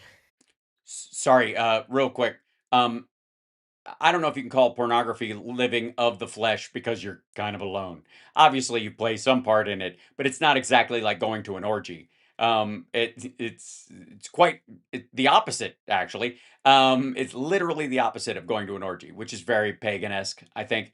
And also, I guess the thing that most people buck against that is that there's something evil and unnatural about sex in general. That's why people react to this, and it would matter what kind of porn, you know? I'm certainly not defending all kinds of porn. Like Tim Dillon said, the amenities, the pool, the new restaurant. Oh, look, there's a new celebrity over here. Oh, hi. Hello. I'm the new celebrity. I know. A lot of you are saying, Hal, new? You've been around for a couple of decades now. I know, but I'm always reinventing myself. Thanks, Candace. But good luck next week on the game show. That's not how it works. No! You've got it all wrong. It's a losing game. It's true. So, I'm the hot new celebrity. So follow me, like, subscribe, and give a thumbs up. Sorry, you were saying. Yeah, so the threat is us being aware that spiritual evil exists. That's what they're afraid of. It's why. So they don't want us to know they exist, I guess, is the idea? Because then we'll attack them. We'll give them a noogie. Give them all Indian burns. Or Ken Burns. They insist on this. Or Mr. Burns. Constant. But not George Burns, because he played God. Stream of pornography, filthy music, all of it. Filthy, dirty, stinky music, smelly music. It's the worst. Because if it is true, as it's been reported by various whistleblowers, that our thoughts could impact future events, then what would happen if we all started focusing on goodness, I don't know. First of all, you'd have to shut down your show. eternal goodness, God. Yeah, I think that's the very reason that all of these demons seem to be thrashing right now. And yeah, I just wanted to dive into that. Because there's less filthy music and porn in the world now. I mean, so they're upset. Don't worry, there's a war going on. There were children that were killed. They've got look, buck up, little demon. You got a lot to be happy about. Project, because I think we're all sensing a panic and it's real, but I also want you to know that it's good. It's real and good and evil and dangerous and terrible, but kind of awesome. Seems crazy. Yeah, definitely. All of this does, though, so to be fair. Like, no, everybody's out of control. It feels like things are getting dangerous. Yeah, but it feels to me. But like in an awesome way. Like it's the last squeals of a dying demon. But by the way, that's what, see the satanic spaceships out, the origins of NASA, and he's wearing a pyramid on his head. That's where she's saying the Egyptian shit came from, or whatever. And I know. Cuckoo. But, all right. How long is this? Oh God. I'm scared. One last thing. I'm not going to watch this by myself. Are you nuts? Get ready. Don't play with me. Roseanne, I'm in a bad mood. Enjoy this rant. Give it to him, Roseanne. And you're down there editing your new show. You're in the edit bay, yeah? I'm in the edit bay. I'm in the studio. It's so much fun because editing has sure changed since the old days on the Roseanne show. They can do a lot of stuff now. Yeah, they can put laughs where there were none. What was it like? Graphics and, titles and a little bit of narration. It's so fun. I'm just having a blast. Sorry, you're adding titles and narration to your stand-up? You have to, what do you do? Fill in? Like, what I really meant to say was. And so we finished 5 of the 6. And I'm working on the 6th tonight because I want to wrap it up, Oh, and so you're... I really like how it turned out. Really? Because you texted me the other day that you didn't like it and you were freaking out. Did that change? Well, my friends came in and watched it with me, and they helped me with sequence. As you know, I'm not good with sequence. Mm-hmm. Yes. Cognitive sequencing. Yeah. One thought leading to the next thought organically. I'm familiar. And neither are the people, apparently, who were helping me with this show. But so I was sitting there alone without them sitting next to me, yammering all the time, as they are male. Mm-hmm. And so I was alone just with the editor from Sweden. And So it's always good when you're a woman, you're having a conversation with your son, denigrating all men as yammerers. I mean, you really do want to save that up for your child. I love the Scandinavian people. Yeah. Anyway, back to me. And I realized that they had mixed up 2 scenes in sequence. Huh. My friend helped me see that. So now I already changed 2 to where they go, because I'm the writer, basically. Yeah. Basically. And I want the story to unfold in a certain way. And this a 6-episode show she's putting together for Clean Flicks, I'm guessing. I'm just talking about the gaslighting of working as a non-penile having entity in any kind of creative space owned by all male energies. All male energies? Sorry, there are trans men there as well who aren't listening to your shit. All over the, what do you call it? The many what The spectrum. do they call that? The spectrum? Yeah, where they say that sexuality is on a spectrum, or they say bullshit's on a spectrum, or, you know, Yeah, I don't think they say that one, but yeah. their spectrum thing, because they all are on the autism spectrum. So they see everything as a spectrum, of course. But yeah, their spectrum is all spectrum-y. Oh shit. Okay, never mind. There's nothing to be had from that whatsoever. Their spectrum is all spectrum-y because they have penises. Yeah. That was a big chunk of that rant. She was like, "Get ready." I don't even want to go into half of this shit. Yeah. Okay. We'll leave it there. We did that whole interview with Trump, and I'll let you guys go. Oh, one more thing. This was, yeah, where is it? This one? One more thing. Yes, hello. Thank you. This is a talk. This is an interview on Fox and Friends with Cash Patel, who I saw a piece of this, I think, if it's the same one, and man, he sucks at this. As far as motivation, we are still looking into that. It appears he was targeting members of the administration. Yeah, he wrote it in a manifesto. You mentioned him traveling by train, which not a lot of Americans do cross country these days. Does that raise questions about whether he was trying to avoid being tracked? We don't know whether he had the firearms with him. It does appear that he purchased those firearms within the past couple of years. In California, so he probably obviously teleported them. But they took the train and mailed them to the hotel. So there was boxes full of guns at the hotel for days before the event. But that could be another reason why he traveled by train. So today, the armed suspect who charged at Secret Service due in federal court as we learn more about his sinister plan targeting Trump officials after traveling across the country with his weapons in tow. Or maybe not. Maybe they weren't in tow.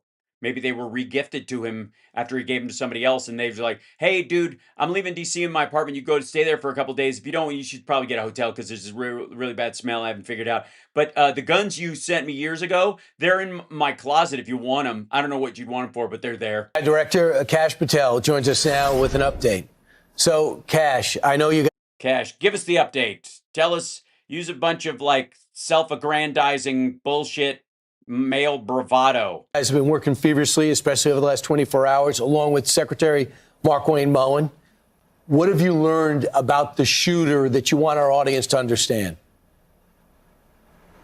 Hey, thanks so much for having me on. First and foremost, I want to remind your audience of President Trump's leadership, literally courage under fire that evening. He was not under fire. The press conference to announce to the world and be as transparent as possible. He's assembled the greatest law enforcement team that I've ever seen. And between...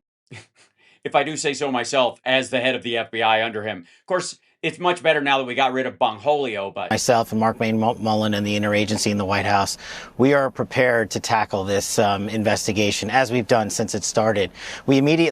Wow, all night? For the FBI, dispatched evidence response teams, a mobile command center, stood up our NC3 National Crisis Coordination Center at headquarters. Which, I mean, you could read in a manual and figure out how to do it. And flexed in our expert capabilities and tech. You flexed in your expert capabilities? This isn't a local crime, dumbass. You sent the FBI out to the scene. Analysis. We conducted interviews literally across the country in multiple jurisdictions in less than 24 hours after this tragic event. Yeah, also not uncommon. And also used FBI fixed-wing assets to transport evidence from across the country to Quantico. You mean airplanes? It can be analyzed quickly because we believe in the necessity for speed and doing this properly, which is why we've done this investigation above board with our partners at DOJ. Also, what do you mean above board? You sound defensive.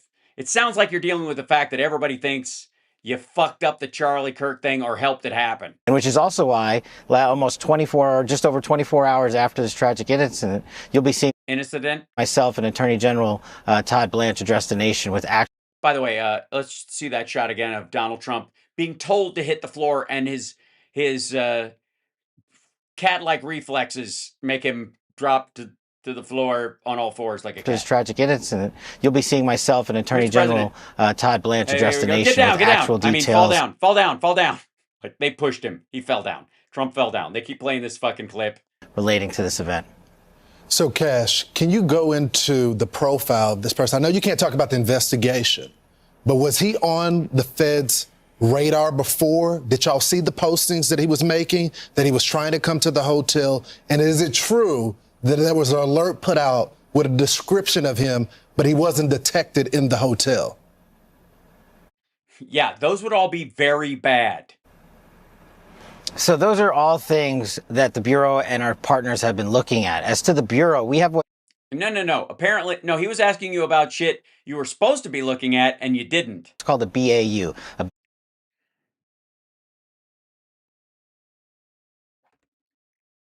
The amount of Criminal Minds I watch, back the fuck up.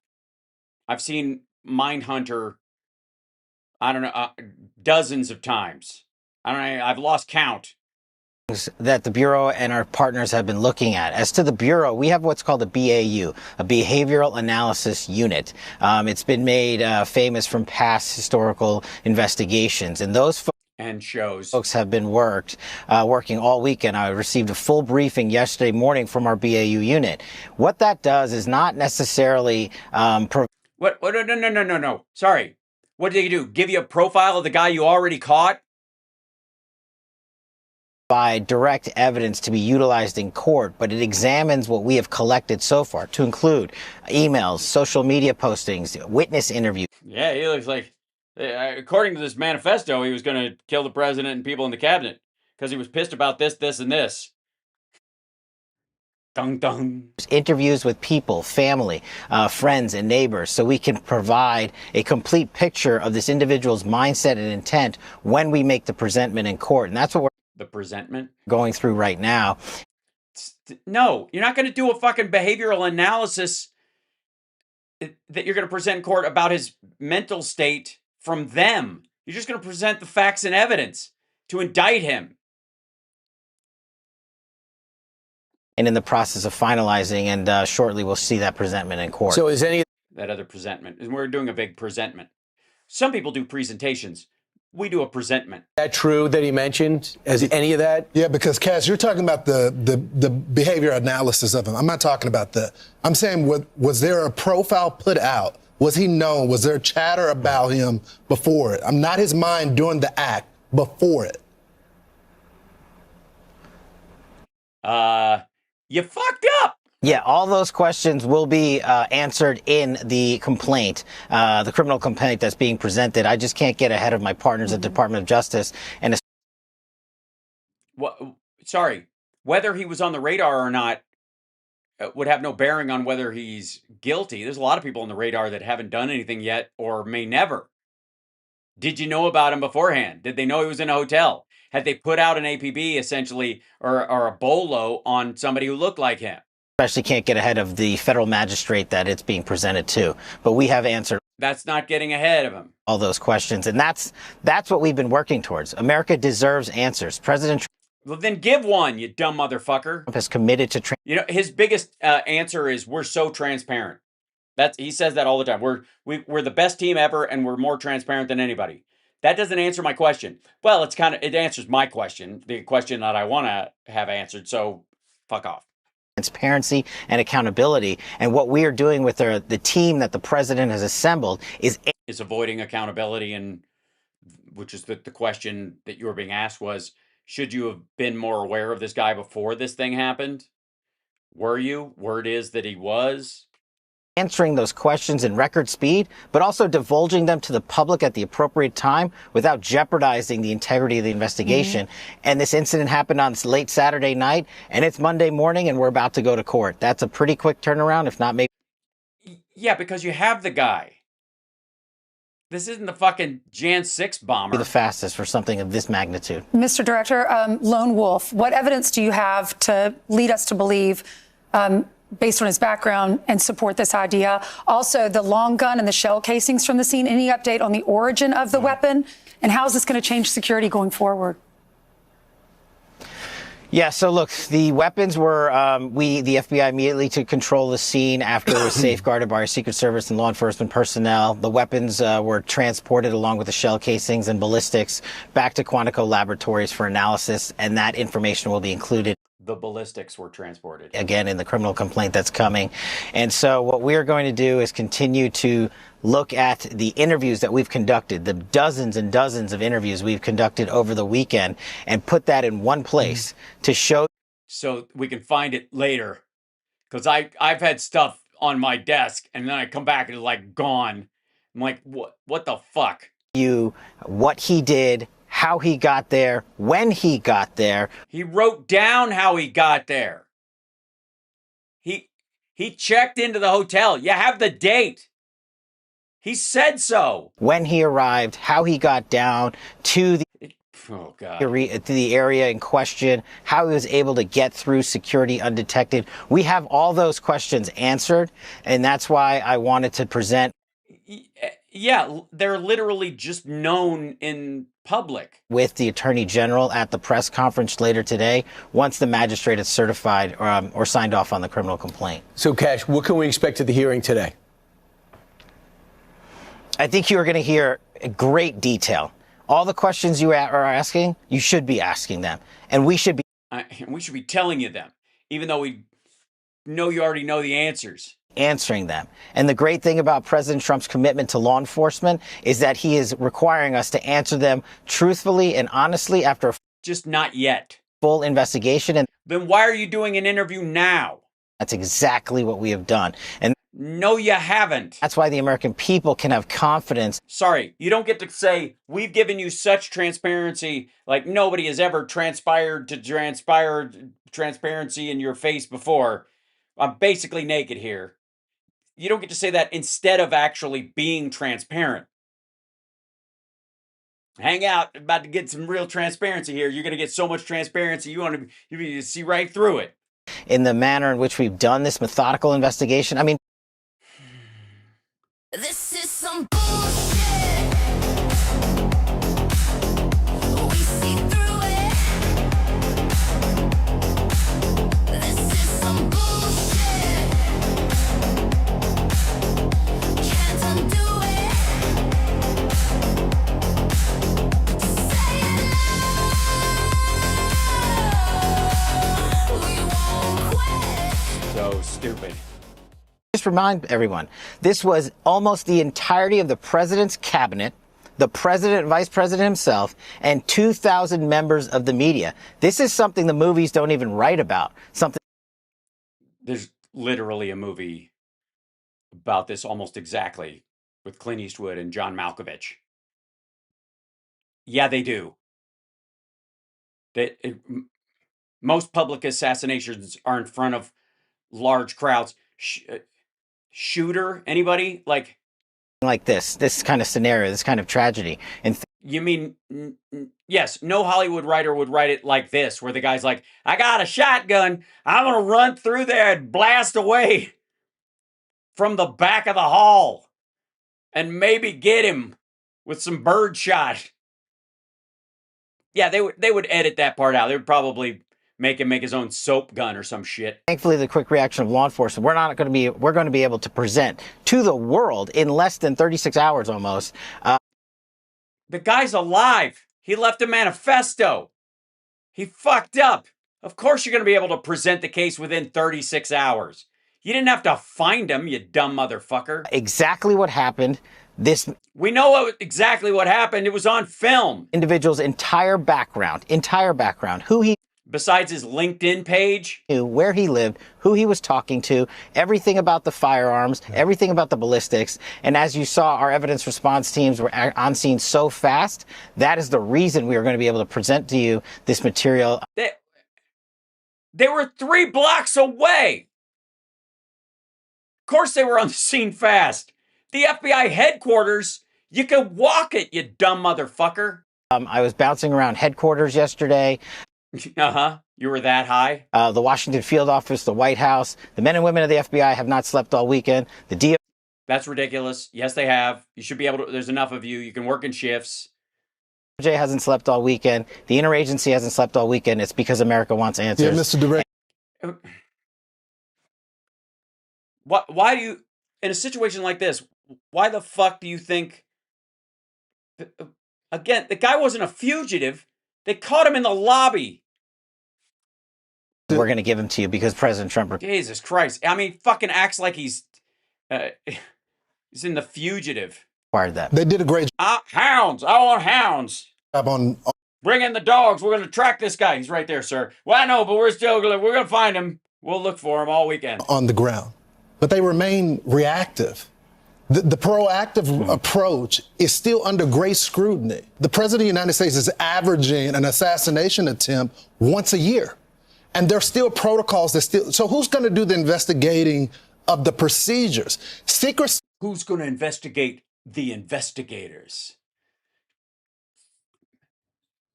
I don't know. Service can't investigate themselves because there's still people in leadership at the Secret Service that were responsible for Butler. How does that happen? It was a failure. Right. I can't speak to Butler, and I agree it was a total failure. Absolutely. But I have full confidence in... Well, that obviously wasn't a total failure because Trump was nicked by a piece of glass from his teleprompter. And I mean, obviously there was a shortage of ketchup in that part of the country that day, but they got the shooter and it got him elected. So Secretary Mark Wayne Mullen. He oversees the United States Secret Service. I've talked to him repeatedly over the weekend, and I've spoken with him and said, whatever you need from the FBI, whatever you should have asked for it 2 weeks ago, we can assist in, and however we can better prepare to protect our protectees going forward with you. Well, that's what he was asking you about. Did you know about the guy ahead of time, which you clearly did, which is fuck that. United States Secret Service, this FBI stands ready to do, and we're going to improve that process under Mark Wayne's leadership and oversight of the Secret Service. Yeah, basically passing the buck. Mr. Director, what about the mags? There was only one mag that people had to walk through. That's the one we saw where he's running through. Any chance going forward we can put another one outside, maybe two of them outside, sweep the entire hotel if we're in this situation again? Look, that's a great question, and I think we are going to do it entirely differently. You heard the president say on Saturday night that we're going to do this again in short order, maybe in 30 days or so, and we're going to be ready for that. The security posture. Are we? Do you feel ready? I feel ready. I imagine it's going to be completely different. I'll be working with the White House, with the Department of Homeland Security, the Secret Service, the Metropolitan Police Department, the FBI will. So you weren't before this one? What, did you just blow it off? You were just ready to party? Were you drunk? Had you had any drinks while you were there? Because you seem to be more concerned with calling your girlfriend on the phone and like showing off, I guess. Resource for that event to assist in the security, and we will provide our input. That's the great thing about having this law enforcement team. I can call Mark Wayne and the White House and the What the fuck do you think other people did? You think they hung up? Agency and say, hey, we got to do a couple of things differently, and we're already talking about it, and that's the good thing, and we're going to be better postured for the next event. So Jason Pack in the Wall Street Journal today, former FBI agent, offered this. They said that the Secret Service built a perimeter to stop an army, but they were beat by a room key because the guy checked in the day before, and he wasn't shouldn't have been part of the whole event. What do you say to that? Again, it's one of those details.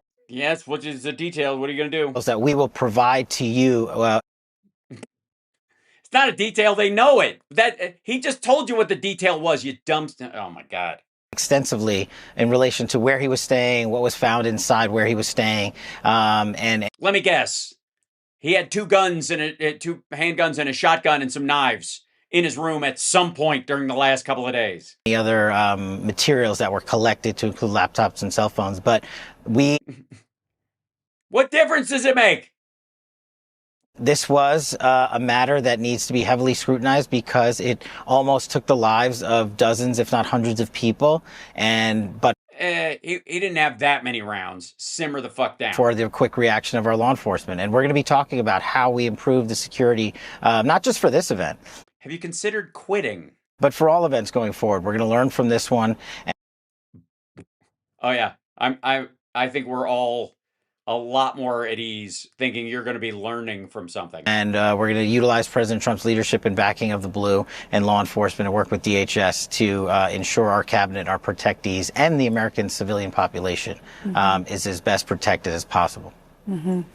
Wow, it could have been a Wow, it's amazing how you dodged all of our questions with just a bunch of macho bullshit. lot worse. We are grateful for the security guards that were there that protected our president and all of our friends and the cabinet members. Thank you so much. I know you've had a busy weekend. We really appreciate you coming on with us. And you were drunk the whole time. That must have been rough. Thanks, guys. Jesus.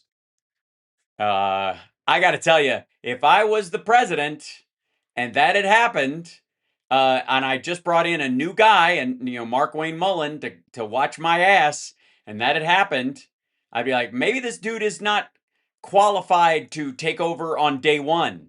And if there was an interim aspect of this where they should have been aware of the threats against me and presented those threats, that would have been the head of the FBI, and his ass would be gone too. Right?